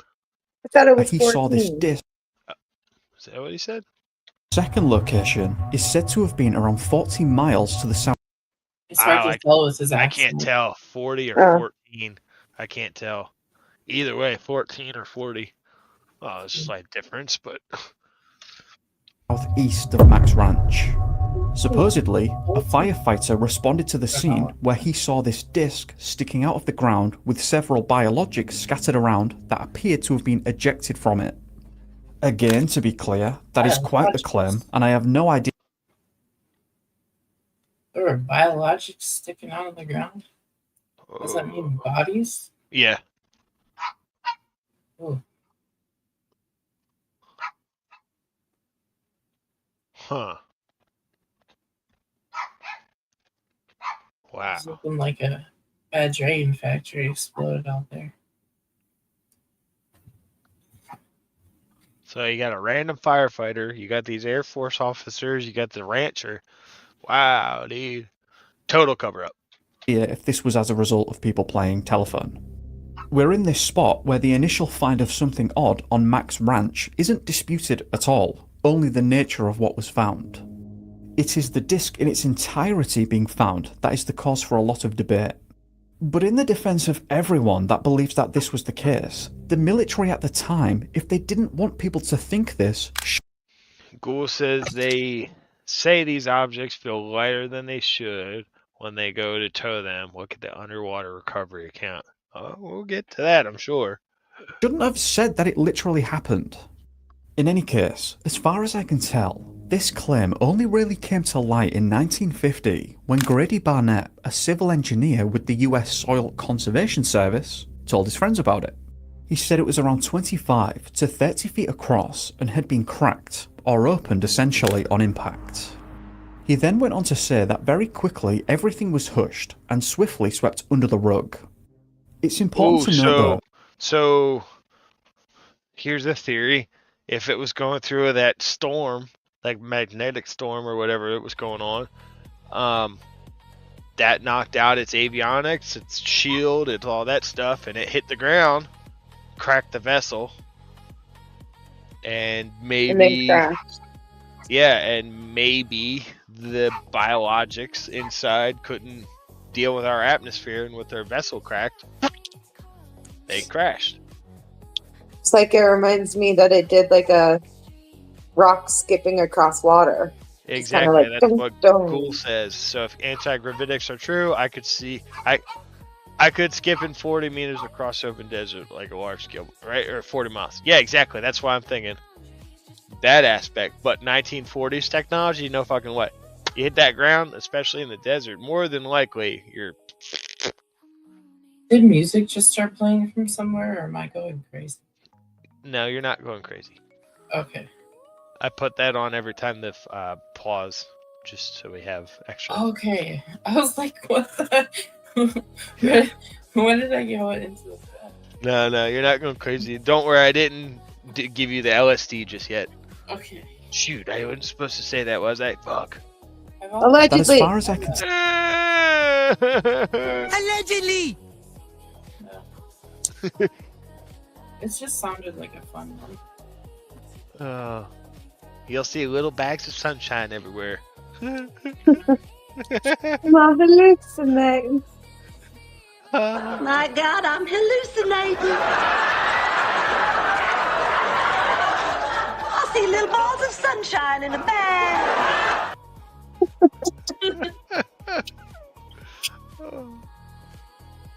Oh, We gotta do the Tell one every- where she gets maced. oh, you're right. That's the other one. I didn't get that one done yet.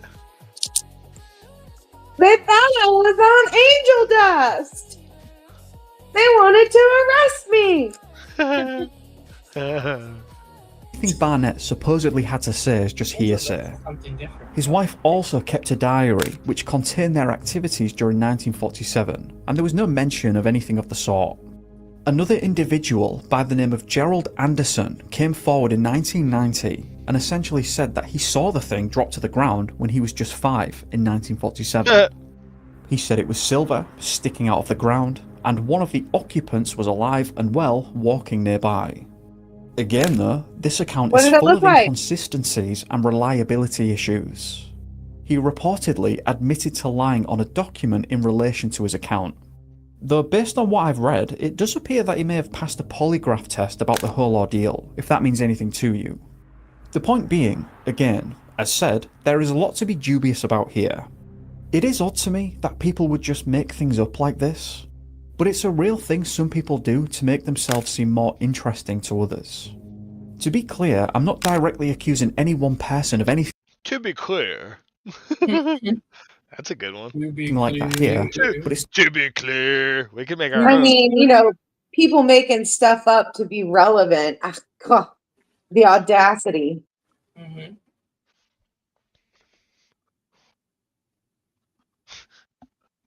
What? it's not exactly No! To be clear. We have our own now. Thank you very much. I gotta add that. I am common so for some people to do. I'm like super there. You're very clear. I'm adding that in. Do this. Anyway, I've always wondered about the implications of this entire topic actually being true. As in, specifically, are people from somewhere else being present here with us and being more sophisticated than we are? It seems to me that regardless of intent, though it'd be much worse if they held a hostile attitude towards us, with some thought, it seems to me that it's still not great either way. The reason for this is because, regardless of their actual intent, it still means that to a large degree, we lose control, and would no longer be in control of our future. It wouldn't really be up to us what happened next, because you cannot really defy or challenge a force that far ahead. Again, to clarify, if this is all actually the case, I'd also be concerned. We don't necessarily have to. If they're crashing on their own, there's some sort of shit that Mother Nature's providing us with the answer there, bruh. Bruh. And with the way in which we've been presenting Hi, ourselves, Muggsy. from their potential. Muggsy, you want to talk about aliens? Want to talk about aliens? You do? What do you have to say? Nothing? Great conversation. Thank you so much. Perspective, we appear to be quite hostile ourselves, especially when you look at the events unfolding around the world. One might imagine it would be in our own best interest to be putting our best foot forward, which certainly doesn't seem to be the case to me, and I feel that would be a real cause for concern. In the novel, The Three-Body Problem by Lou Sershin, which I highly recommend reading if you haven't. The three-body problem. My buddy was telling me about that.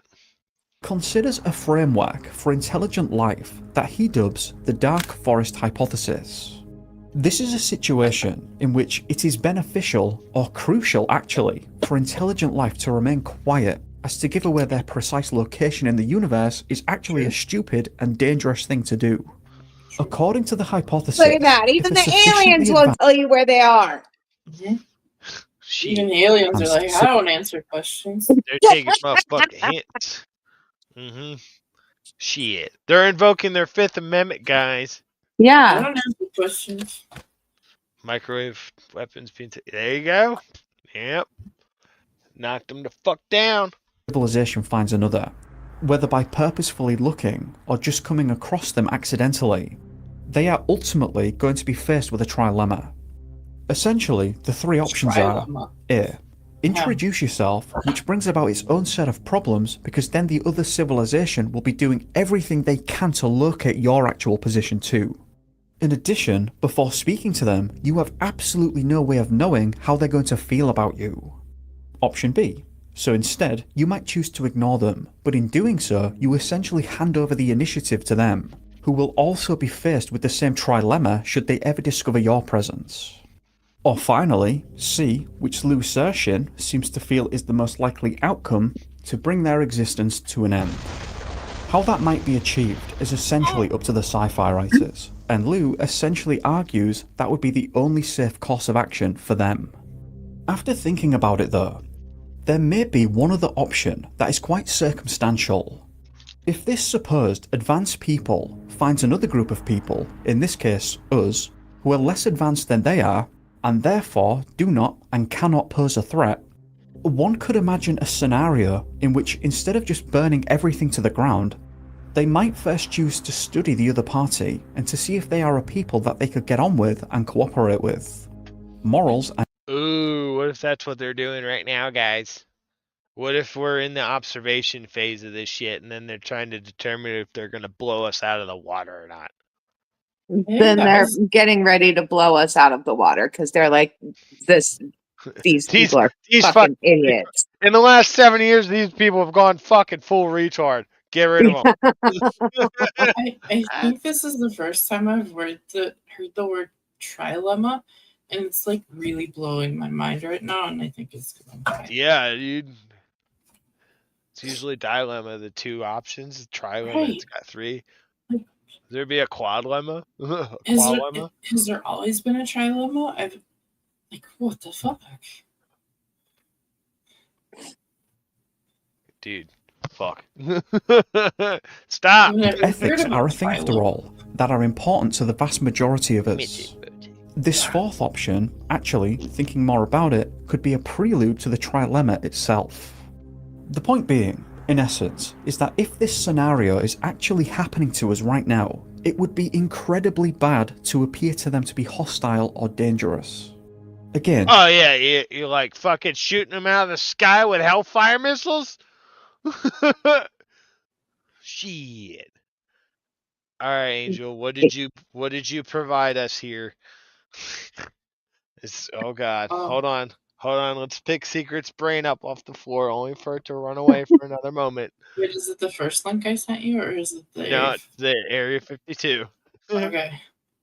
Area 52, its non-stage name is the Tonopah Test Range. Nobody talks about working there because it's all top secret. It's like Area 51. This is the town of Tonopah, Nevada. It lies in one of the most desolate parts of the country, and here there's an unspoken rule that you do not ask about work, because about 30 miles southeast of town is Area 52. So people in this town don't talk about their classified jobs, but I was able to get some cool details about the classified town life from some non-classified locals. There's a portal to the base off of Highway 6. I was told there's an unmarked parking lot next to this Family Dollar, which in town is called the Portal. Employees don't drive themselves to base, but drive and park here, where a white bus takes them to the range. If you look up the location on Google Maps, it has been blurred out by somebody who maybe lost focus for a minute. But there's other transportation. I have on record that the TTR has Las Vegas workers flown in and out daily from a private terminal at Harry Reid International Airport. This airline is referred to by workers as Janet. I haven't. So they're using the same.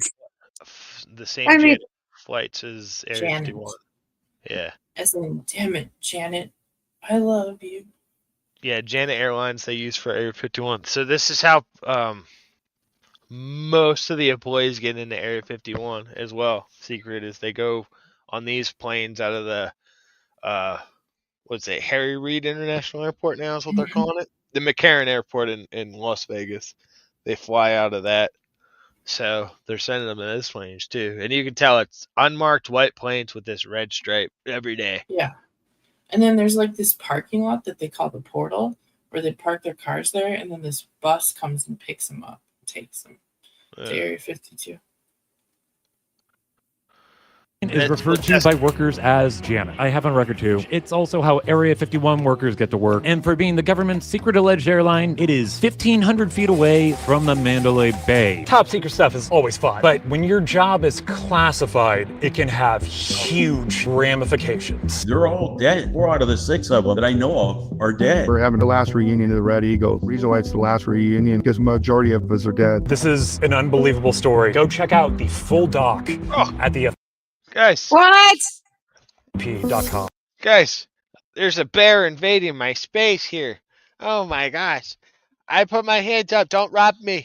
Don't. It's a gangster. Oh my gosh, guys. You're gonna get mauled. Oh. Put him up. Good boy. Area 52. Oh Yeah. my goodness. That was my server when I played WoW. It's Area Muggsy. 52.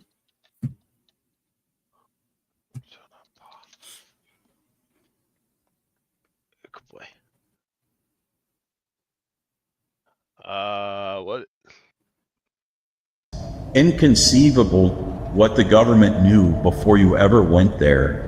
We were trained to keep our mouth shut. Our eyes would leak blood and blood would come out of our ears. I looked at things that radiation would do. You're watching your friends die off. We've been blacked out of the records, so we don't exist.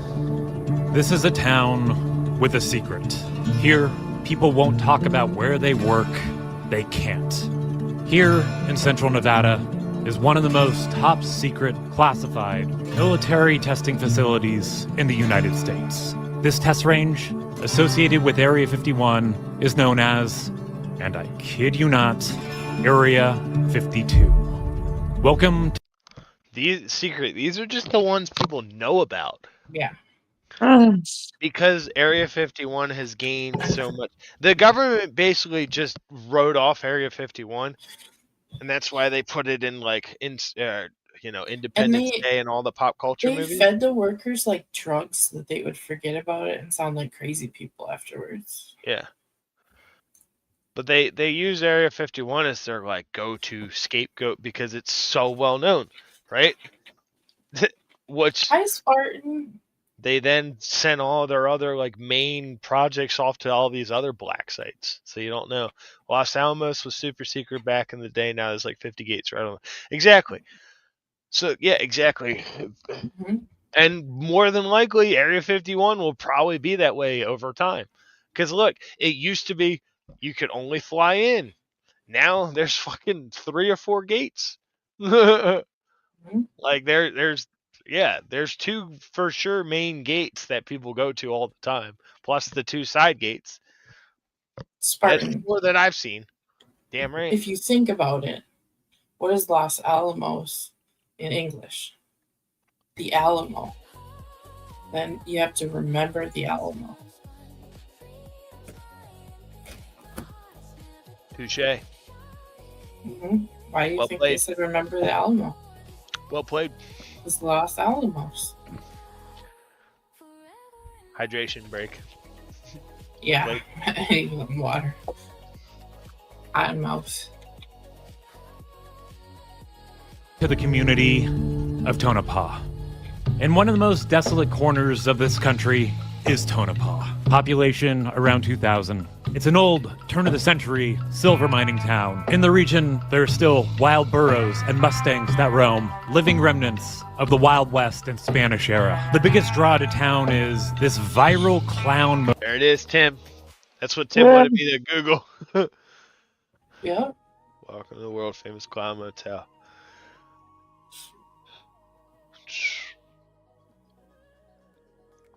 Oh my goodness. Hotel. Now I know the question you're thinking, but is it next to a graveyard? In Tonopah, folks know there are people in town that you do not ask about their job, but they wouldn't tell you anyway. They work at the Tonopah Test Range, also know. Yep. Yep. That's why I pulled it up. We need to know. We need to know. As Area 52. Yeah, the test site, nobody talks about working there because it's all top secret. It's like Area 51. You know, you can't talk about working out there. I have no idea what goes on there, and I've lived here my whole life. Went to school with people who work out there now. Like I told you, my father works out there. If you're working out there, you cannot tell people what's going on, period. So lots of people have heard about Area 51, an Air Force base that's focused on experimental aerospace development that has, for decades, aroused conspiracy theorists. Area 51 is a part of a massive military operations area called the Nellis Air Force Base Complex. It's over twice the size of Delaware and contains other classified sites like the Nevada National Security Site. Also located in that complex is Area 52, which focuses on weapons development and testing. So Area 52 is used both by the Department of Defense and the Department of Energy. Remember this? And in World of Warcraft, Area 52 is where all the goblins do all of their, like, inventing of all the cool goblin engineering shit. Yep. Fucking mimicking real life here. Yep. For later, same place, DOD, DOE. And you're probably like, Department of Energy and Weapons? What weapons? A lot of Nuclear weapons. More than 900 nuclear tests were conducted in the complex, starting in the 50s up until 1992. And Oh, that's right. The Tonopah test range is the nuke range. That's right. Yeah. Yep. Watch if we go. G2 and I did a show about this not too long back, I think. Yeah. Watch if we go on the map, we should be able to see some craters. Oh, yeah, that's fucking. I'll have to pull up Copernicus. I'll pull up Copernicus instead. Where are we? There we go. Jesus Christ, on Google Earth, you can see a lot of craters, like a lot of craters. Thanks. He just did it for me. Yeah, look at that shit. Wow. He's like, let me Google And that. just to cap off the federal executive department talk, the DOE develops, builds, and maintains our nuclear arsenal, where the DOD is in charge of deploying our nuclear arsenal. And because we're dealing with nukes and secret weapons, the public obviously can't go there, which I will find out. And I actually got guns pulled on me for being right at the gate, because I had a shotgun on me, and we were shooting bunny rabbits out there. A bunch of army people came. Fuck it. You dick! You fucking dickhead! Here is actually the last footage I have of me driving up to the Tonopah test range entrance, where I politely asked if I could film the entrance to a guard, and he told me to get the fuck out right away. Jesus Christ, my heart is pumping. Holy fuck. Why didn't you When I just reached out film to it, Sandia you National fucking Laboratories, retard? who runs the Tonopah test range, and asked how many seriously, people those worked at the range, I was meta-glasses, so they never even know. Although they probably have like some kind of blocking technology that prevents you from recording, you know? Let's go out there and find They out, probably guys. got like electromagnets and stuff that instantly erase anything you film. Probably. Probably.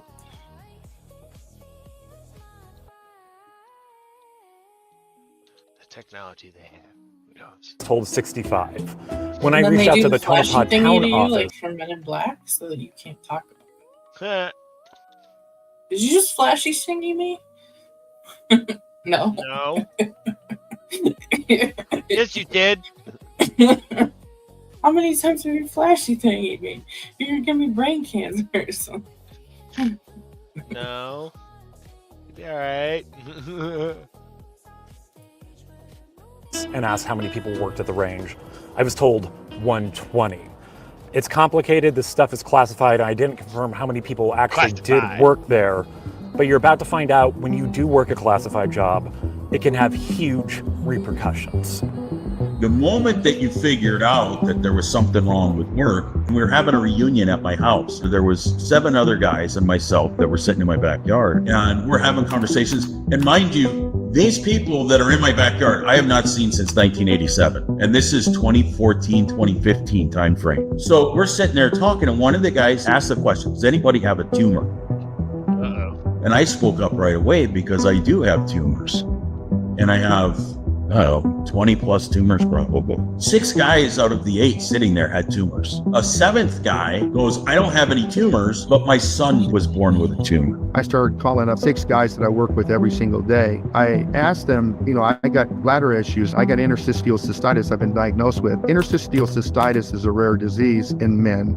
It mainly affects women. Yet here within my optics, 4 out of 6 of us had it. So as we're sitting there talking, what other health issues? And one of the things that came up was miscarriages, that our wives were having miscarriages. Well, my wife had 3 miscarriages. Dave Crete and Mark Eli are both Air Force veterans who previously worked at the Tonopah Test Range. These two and the following interviewees had to sign NDAs when they first joined these classified positions. The Air Force has confirmed to the Free Press that Dave and Mark...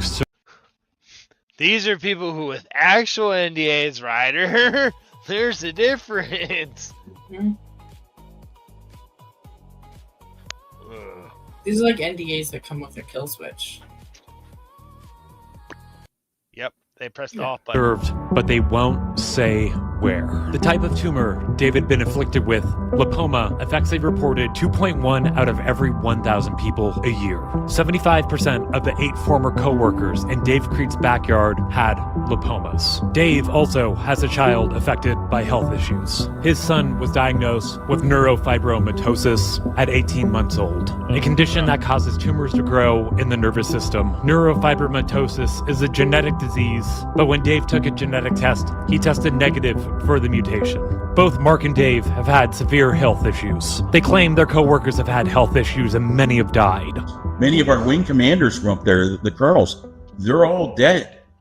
4 out of the 6 of them that I know of are dead. We're having a reunion, the last reunion of the Red Eagles. And the last reason why it's the last reunion is because we were, majority of us, 81% of us are dead.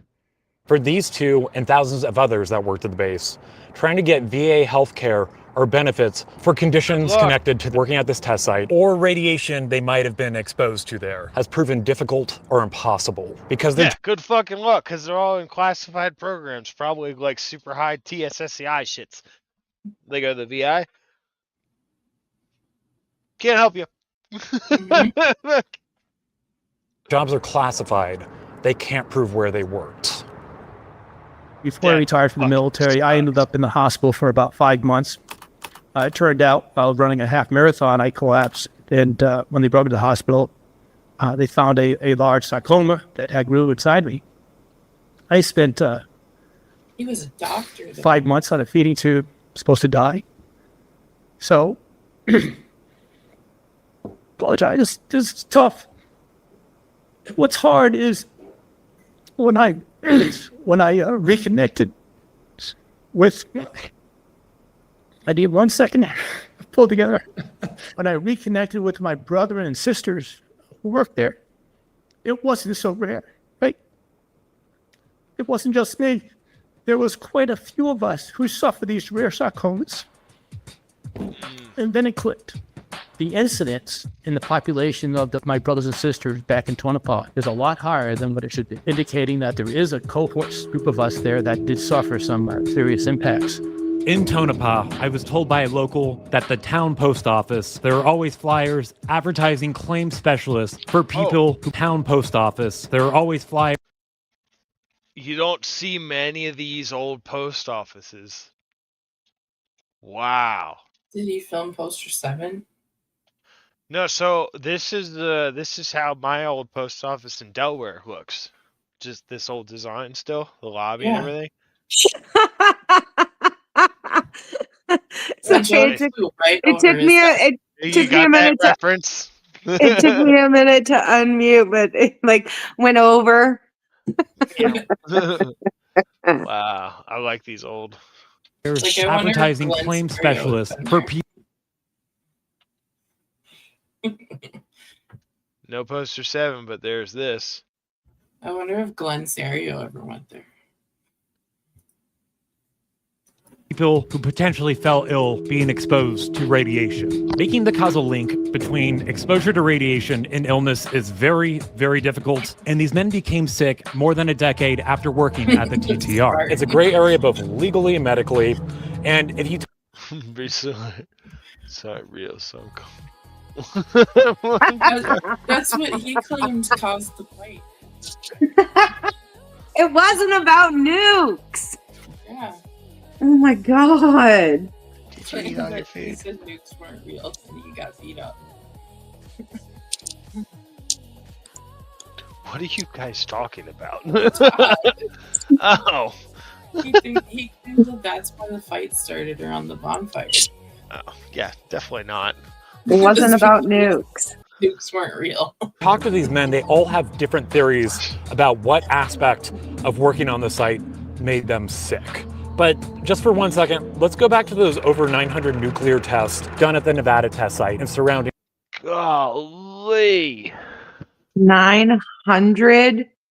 Just look at all those fucking craters. Oh my god. Yeah, there's definitely no reason why the aliens are pissed at us or inquisitive on what the fuck we're doing. 900 just here at this one site. Why they haven't destroyed us is because we're so dumb. Golly. Plus, You know what? We're like their little fishies in a fishbowl. we have to be at this point. They're so What entertained got by their us. attention? Like, we started fucking popping these things off. Like, okay, we did one, and then what? How long? What was the time period between Hiroshima, Nagasaki? Hold on. I think we're all So, being the 6th and 9th. So on the 6th they did Hiroshima.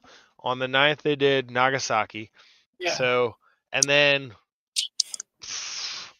how long after Nagasaki? I think all of our houses are an illusion and we're just the pets of the aliens and we're just entertaining them.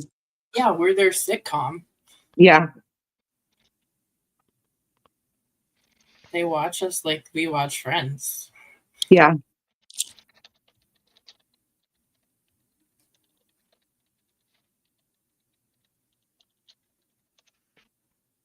So Just like okay, they here we gave go. us enough technology to just kind of let us make stuff on our own, and then they just sat back and watched us like struggle bus through. Okay, everything. so August 9th, He's just 1945. skipping right over us.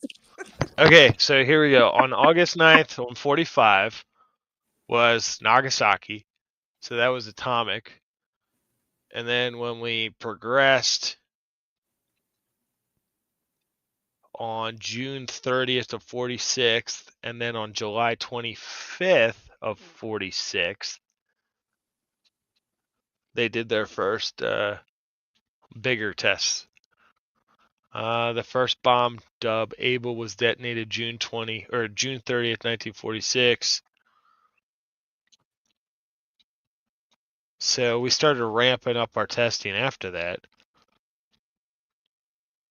Definitely caught the attention of the dudes up in the sky. So yeah, at this point they're just just as you guys said. If we didn't start popping these motherfuckers off at the rate we were, these aliens wouldn't have came down here and start fucking with us even more. Look at all these. This is federal bases. Before 1963, over 100 nuclear tests were done here above ground. There were so many, it became a tourist draw in Las Vegas. So in 1963, amid the arms race between the US and the Soviet Union, scientists and doctors had begun to see the effect of these nuclear tests happening around the world. So what happened? There was a committee of scientists and dentists that found a radioactive isotope, the product of nuclear fallout, in baby teeth of children they had collected from around the world, thus proving that the cancerous products in these nuclear atmospheric tests were accumulating in humans. After this, among other findings, the US, UK, and Soviet Union came together to sign the Limited Test Ban Treaty on August 5th, 1963. It prohibited nuclear weapon testing in the atmosphere or underwater, but still allowed underground nuclear tests, where fallout is more contained in the ground, but still these nuclear tests continued until the 90s. Mark Eli is obsessed with what caused his ailments and made a Google map showing where every underground nuclear test was conducted in the region when he was working at the TTR. But you'll notice he marked 4 other nuclear tests on the map from the 60s before his time there, and all 3 of these men brought up these tests. So Operation Roller Coaster. 4 dirty bombs. Dirty bombs. Tonopah stands unique because it's the only place in the world that this experiment was done. Right before we signed that 1960 Operation Roller Coaster, you said?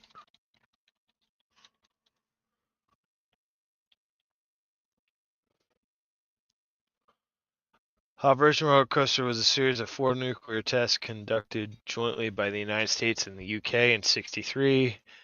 The tests did not involve the detonation of any nuclear weapons. Instead, their purpose was... Oh, fuck out of here. Their purpose was to evaluate the distribution of radioactive particles in a dirty bomb scenario. Oh my god.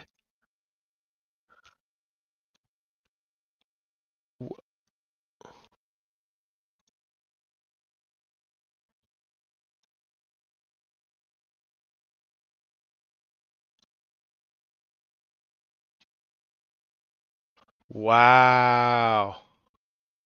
What the fuck, dude?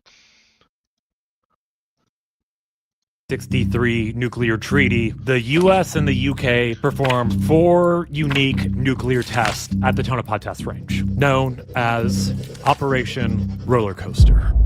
We set off 4 dirty bombs. A dirty bomb is where you take radioactive material and you combine it with like conventional explosives, say like dynamite. There's no fission or fusion, but that plutonium is blown into microscopic radioactive dust that coats everything in its radius. The half-life of plutonium-239 used in these tests is 24,000 years. Every microscopic ballooning radioactive particle from those blasts will still be out there for thousands and thousands of years. If you look at the declassified 1963 report on the operation, they measured plutonium in the air and ground over an area from 9 to 70 square miles. Oh my god! Well, no wonder these fucking people are getting sick. Yeah. What the fuck? Where's Erin Brockovich when you need her? Aaron Brockovich ain't got shit on this. Oh! Ew! Dude! What the fuck? Dude, seriously. What the fuck? I didn't know they dirty bombed us. And other men say they worked. The closest dirty bomb went off only 4.5 miles away. The reports I've read back in the 70s show that a lot of that material was... So the fucking federal government can do 4 dirty bombs on us, and then we drop a fucking can of oil on us, and no, God forbid you go to federal prison for 100 years. Like, what the fuck? thought to have been, settled out into the ground. The report Michael is referring to here is a now declassified environmental report from 1975 that says these areas are well fenced and there's no indication of migration of this surface contamination outside the fence, let alone outside the range. But as you can imagine, when you come out... Alright, so let's put chain link fences around, but the soil doesn't just blow through the fences. And we're supposed to believe them? out and you start building bases, flying airplanes, and driving machinery across desert, you're going to stir it up. You're going to break up, and you're going to start releasing that airborne contamination back into the air. Over 450 of those that served out there are already dead, and the average age of death is 65. Google said they didn't understand the life terms of radioactive materials. Yep. Spartan said, are any of them X-Men? Totally. Holy shit. Where do you think adamantium comes from? Watching your friends die off or be horribly sick, and it's inconceivable now to learn what the government knew before you ever went there. That probably pisses me off more than anything else. I was one of the medical officers in charge of taking care of the folks at these locations, and they never told me. Fuck. You're right. I retract my statements. I was fucking wrong. chain link fences are clearly the best face masks for biological and microscopic materials of radiological shit. I don't know what I'm saying. That they were monitoring, that the place was contaminated. And to find out now is just as hard. Because if I had known, we could have took action. We could have done something different. We could have done more monitoring inside. We could have done more personnel protection. In 1998, the Department of Energy tried cleaning up one of these sites and was only partially successful because some of the soil was still too highly contaminated to be sorted out. Remember those wild mustangs? According to Mark, when they fenced off the Tonopah test range, they also... Dude. It's getting worse and worse. trapped all the larger wildlife in. From time to time, they would use a helicopter to go out and round up the horses suffering from the effects of chemicals and radiation and shoot them. In another event in which the cause of death was never revealed, a worker pulled up to a pond that was surrounded by an entire group of dead horses. And the crazy thing is, after all these stories you have heard, people still work at these sites.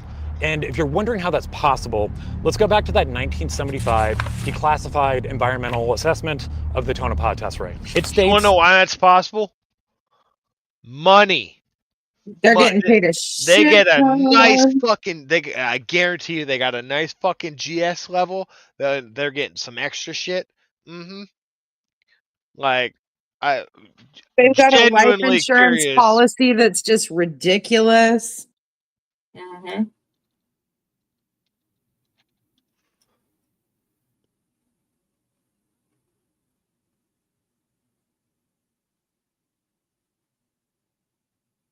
Yeah. Well, one example for Tonopah test range air traffic controller is a GS-12. Yeah, they're getting fucking buku bucks.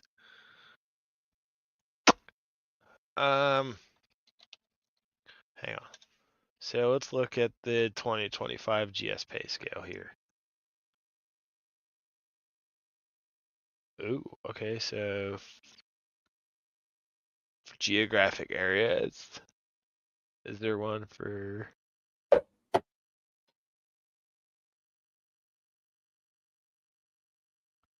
No. Let's just do Las Vegas, because that'd probably be the closest area, right? Henderson. Yeah.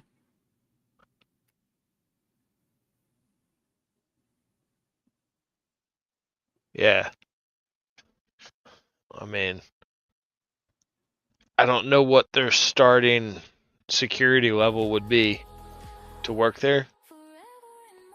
Let's just say start at a 5. I mean, you're getting 40 to 50 grand a year.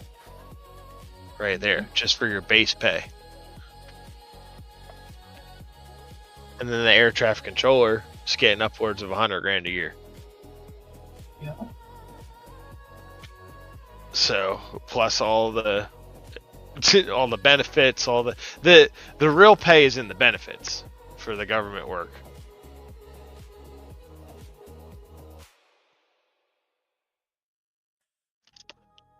True, but you're still getting this.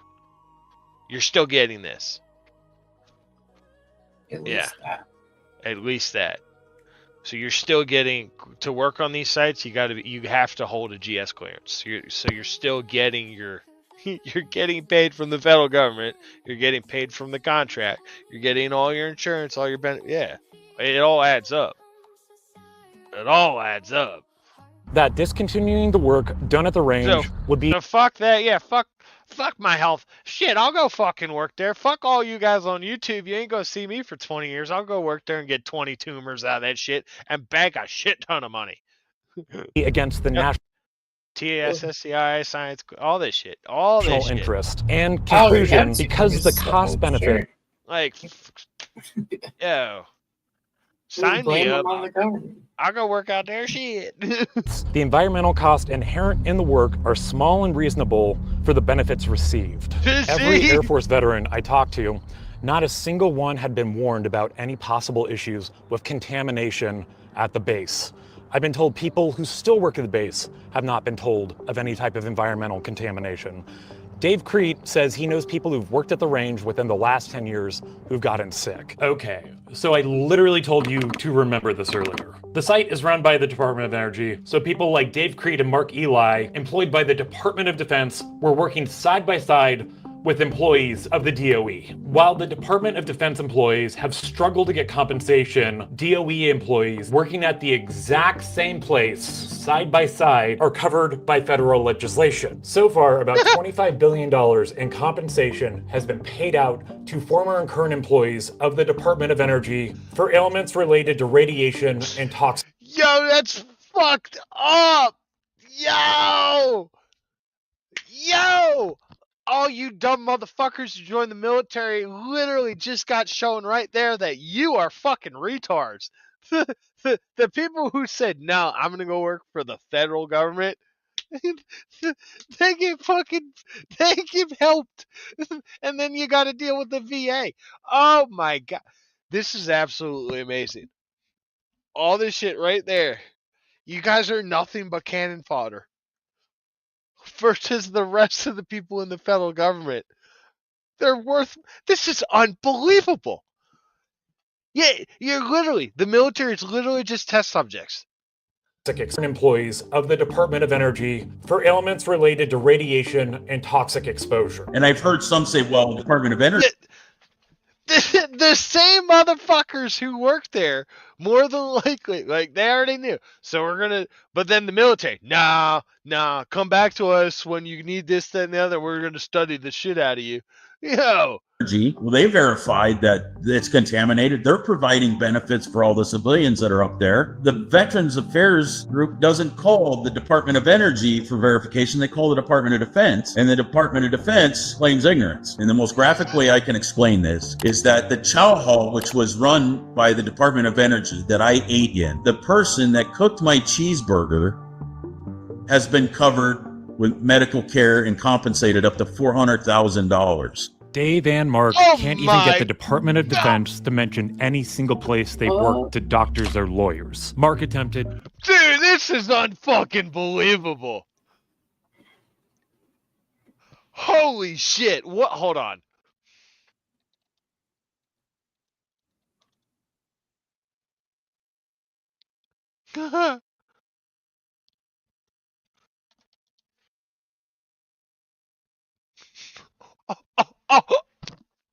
Are you fucking kidding me?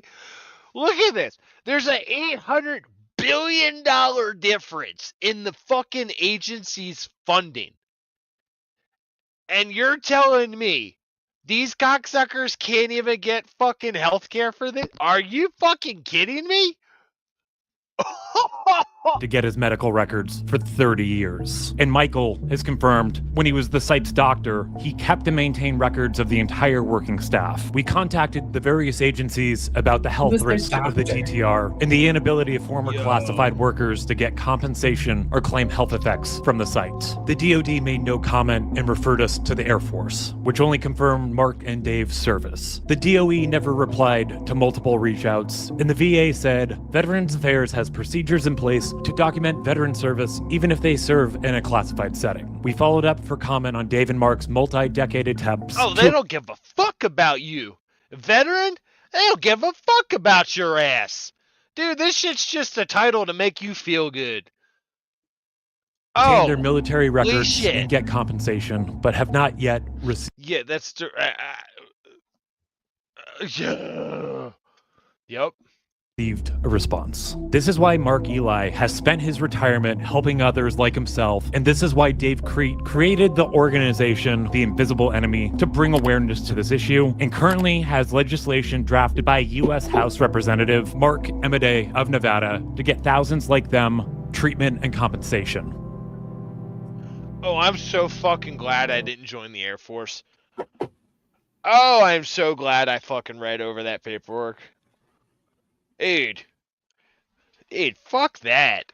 Holy shit. This is the reunion of the 4477th Red Eagles, who were based at the Tonopah Test Range. In circles in the Air Force community, they're legendary. Definitely look them up online. Chatting with these heroes, I did not bring up the issue of illness. While many veterans are dealing with the same problems as Dave and Mark, they feel that the pact of secrecy demanded by classified positions should be upheld for life, no matter what. Since I've been helping people, I've noticed pattern, and there's a certain moment you realize you're the lobster in the water. You know, I've got multiple organ failure, I got stage 3 kidney disease, I got liver disease, I got lung disease. I know I'm a walking time bomb. There's this old saying in the military that you're the point man. You want to do the last thing. You're going out doing something so your life made a difference in the world. We did what we did because our life was not as important as those around us. And I just want to make a difference for the people that I care about.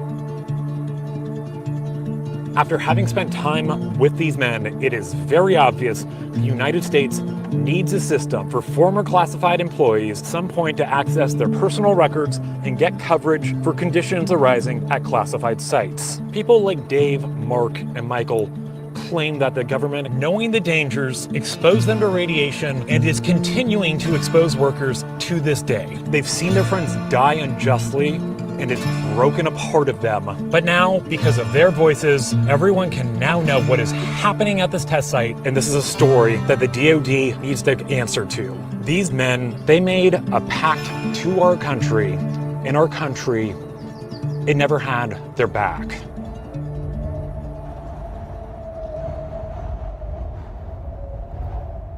Wow. Right? Dude. One of many. They don't give a fuck.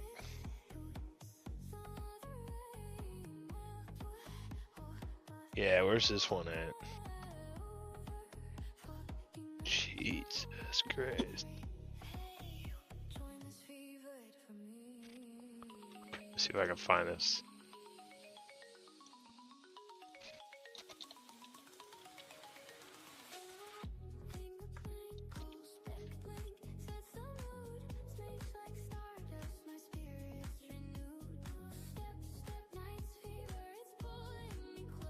I'm gonna try and look something up really quick.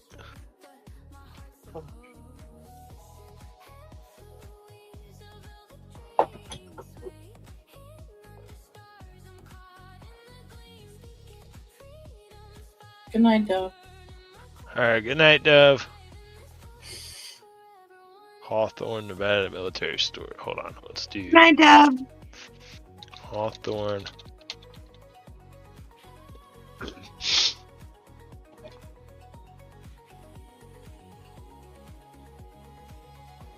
Where are we at here?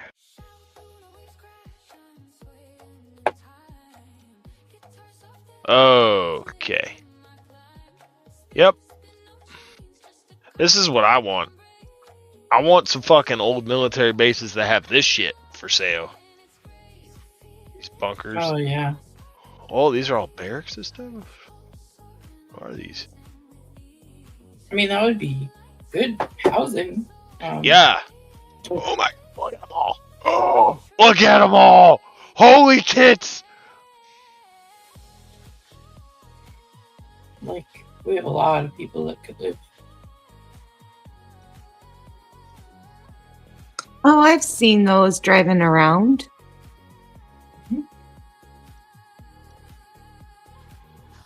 To solve the housing crisis. Look at this thing. Is this one of the towns that just Veteran Memorial Highway? got fucked and just didn't get built?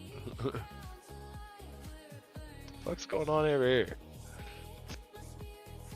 It's even called Veteran Memorial Highway.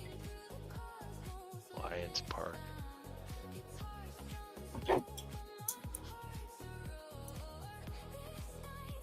Armory Road.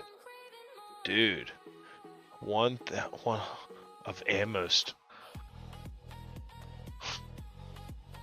What's the security like? It's like the kind of shit you see in video games, and you never thought it was like real. You thought it was an exaggeration, but then it like actually exists. Like in GTA 5, like all those weird military bases in GTA 5. How do we get some of this shit for fucking to purchase? That's what I want to know. Alright, you're dropping my players. Wow.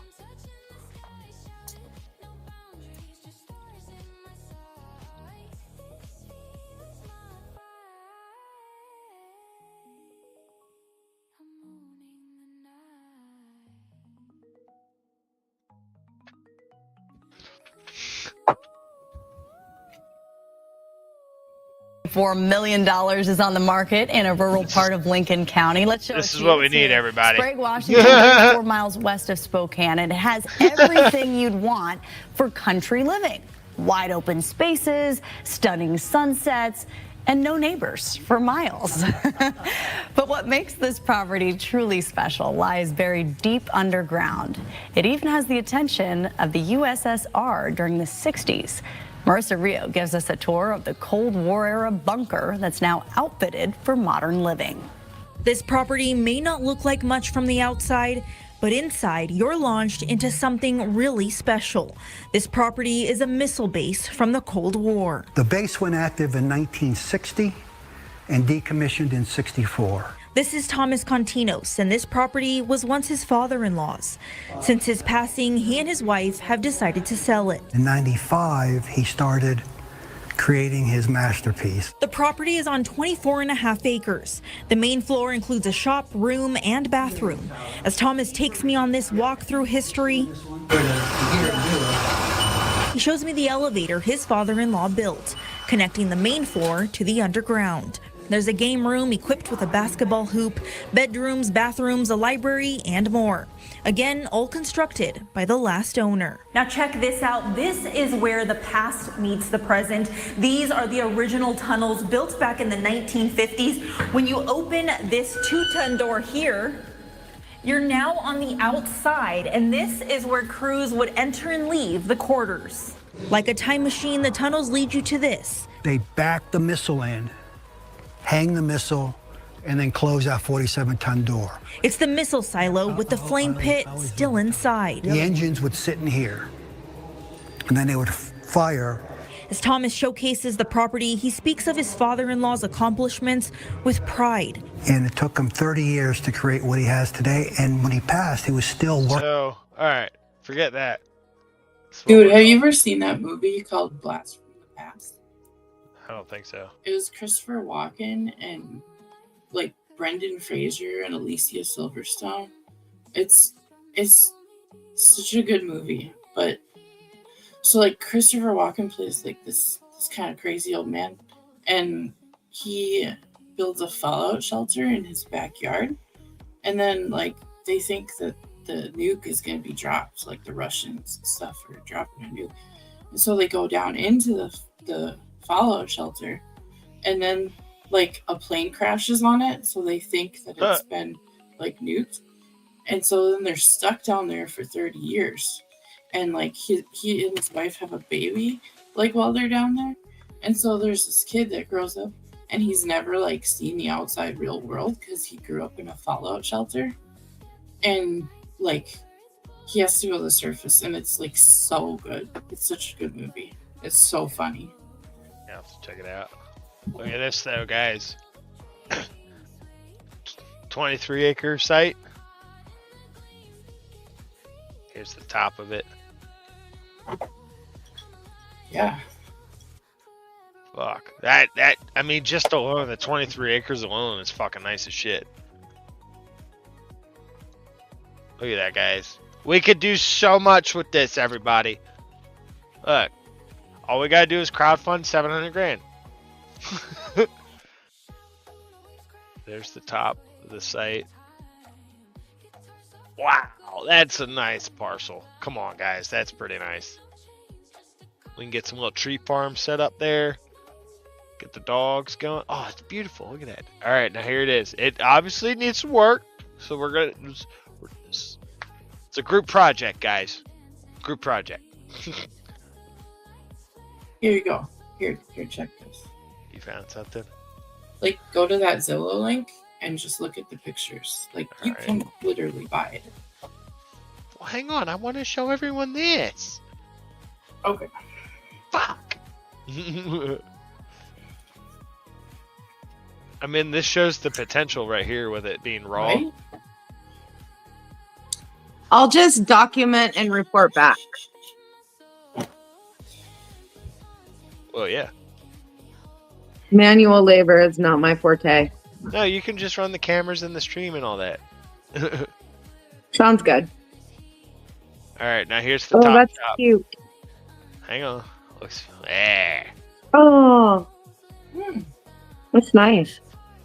Yeah, see, so everyone, you don't have to hang out in the shitty basement until it's finished.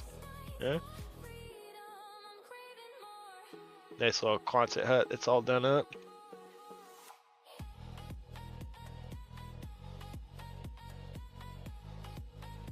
Right? It's cute. Yeah. Look, safety ladder, safety rails. Yeah, see? It works. I don't know what an MH379 is. So, fast forward. Alright. Cool. I don't know what that is. Alright. Let me see what we got here.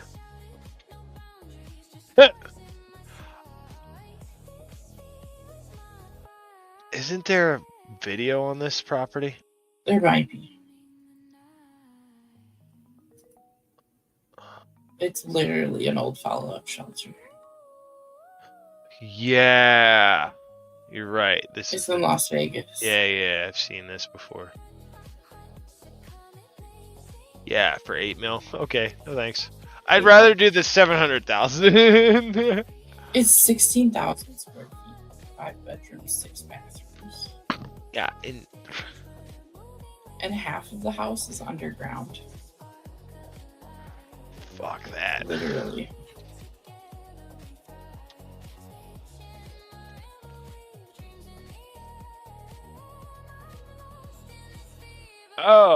Oh, I understand what your question is. Have we ever done a night on the MH370 flight? Oh. I understand your question. No, but we can. Kind of falling down the rabbit hole of properties right now. We're getting close to the wrap up, so that's why I'm doing this. The what? The wrap up. Finish up. Oh, okay. I didn't hear what you said. I thought you said a rat post, and I was like, what? Yeah. Let's see, guys. Is there any...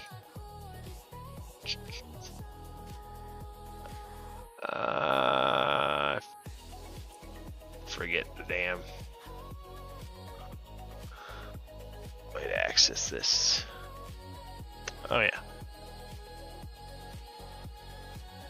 Let's look and see what... No, you're good. Dibs on... Oh, you fucking Jonathan. He just called dibs on the basement. God. Basements are always the best. Wow, look at the San Antonio property. Oh, that I didn't want that. I want... That's a big lot. Is there only one picture? That's fucking rude. I don't want to download it. Stop. More information. We can get a lighthouse.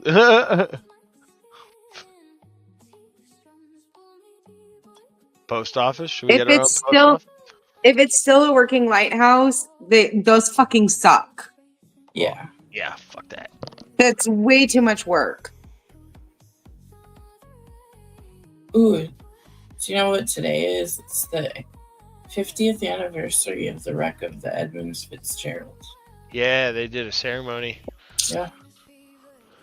I mean, that's fucking weird too, right? Like a ship full of iron goes down in 1975. Like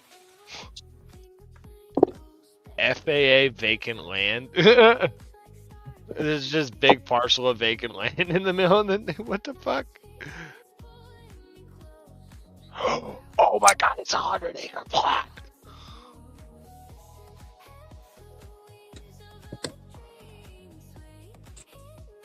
oh yeah, Wisconsin.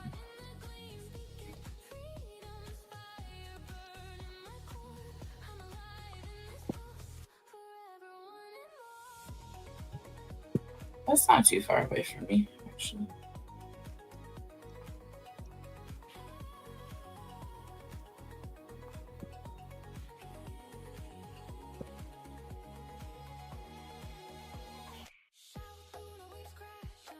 No shit.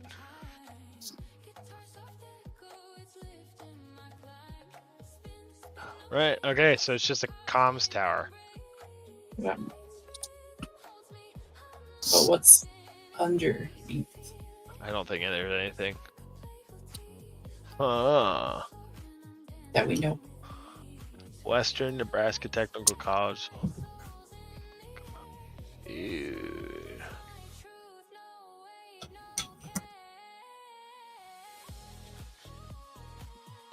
Like, if you ever watched the show Supernatural, Oh they yeah. live in like Good show. the bunker, you know? Mm-hmm. It's like the Secret Men of Letters bunker. Like, that place would be so cool. Ooh, we can get something in Oahu. I would totally live in something like that. Alright, there's not much federal property for sale at the moment.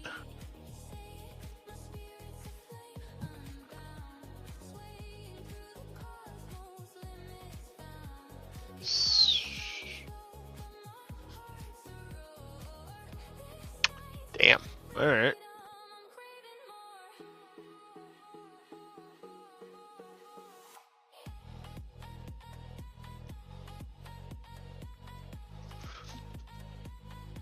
There's some good property out there.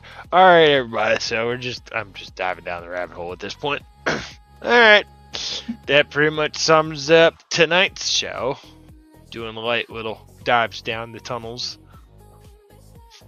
Can't destroy everyone's brain at one time, you know. I don't want to scoop up all the mushes. Apparently, the Sandy Queef saga is continuing for DirectD. Oh. Oh, turn it on for a minute. All right, we'll turn it on for a minute. I don't know what that is.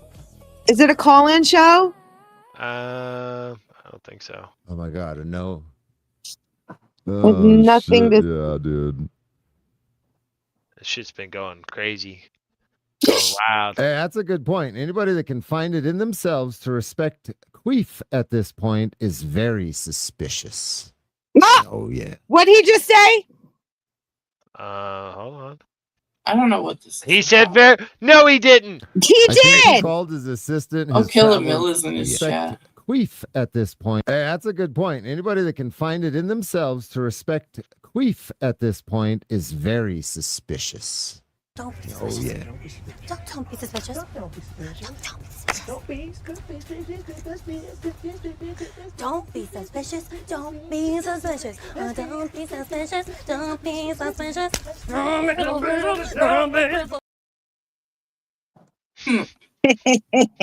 What is that from?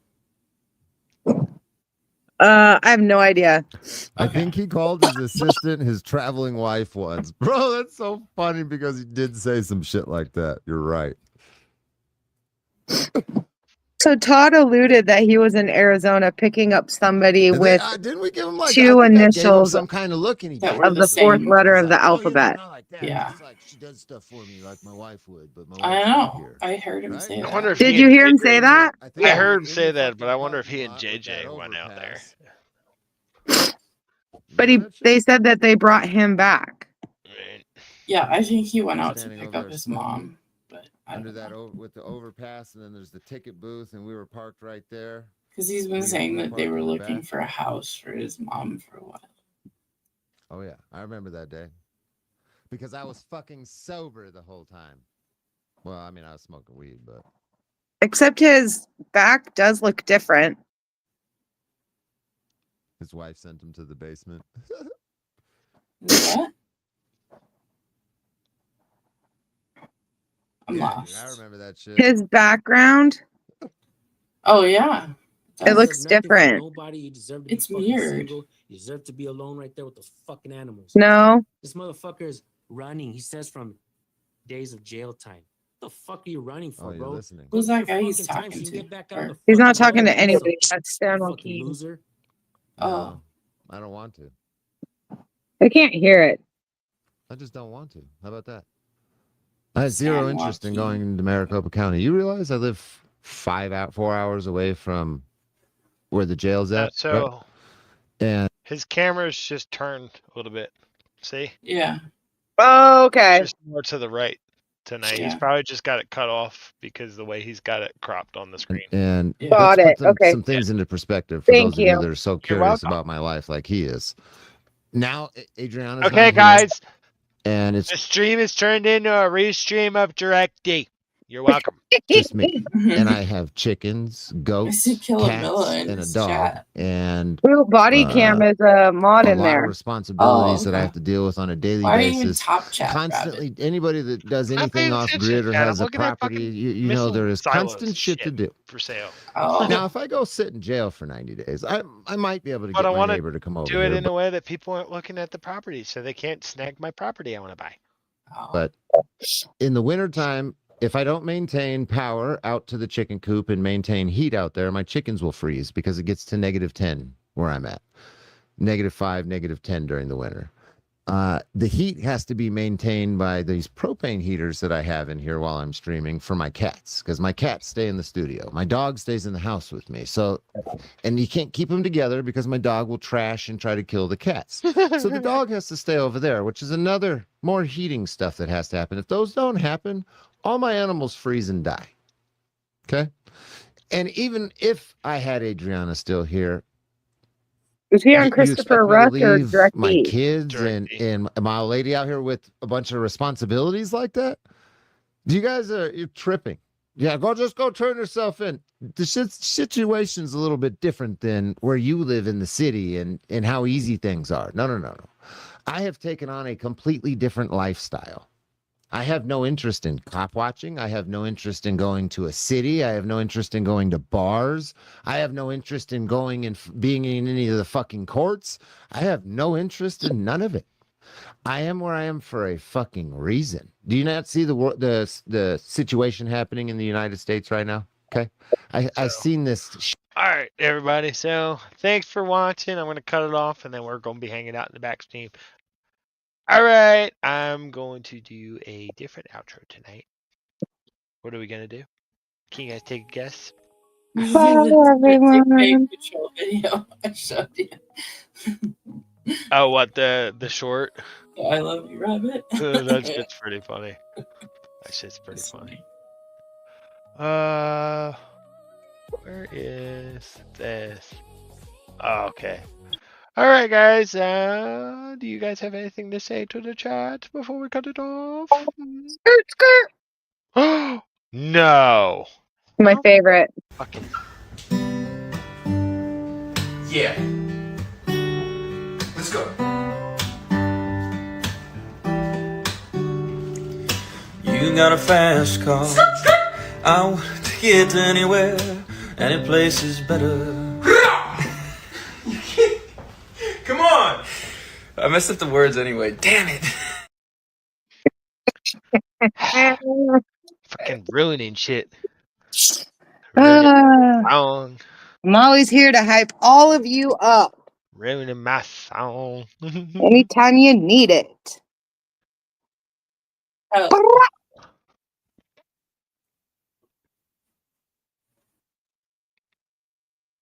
we still live? Yes. Okay. Yes. Yes. Awesome. Yes. Anything you have to say to the fine people out there? Clearly, because you two are the same person and we're doing some really, really janky stuff doing this at the same time. Someone should give us an Academy Award. So on the count of 3, Angel, say spicy. Okay? Okay. 1, 2, 3, spicy.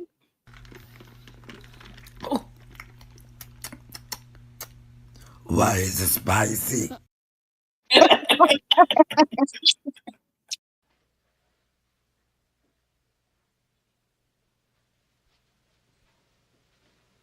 You're still here? It's over. Go home.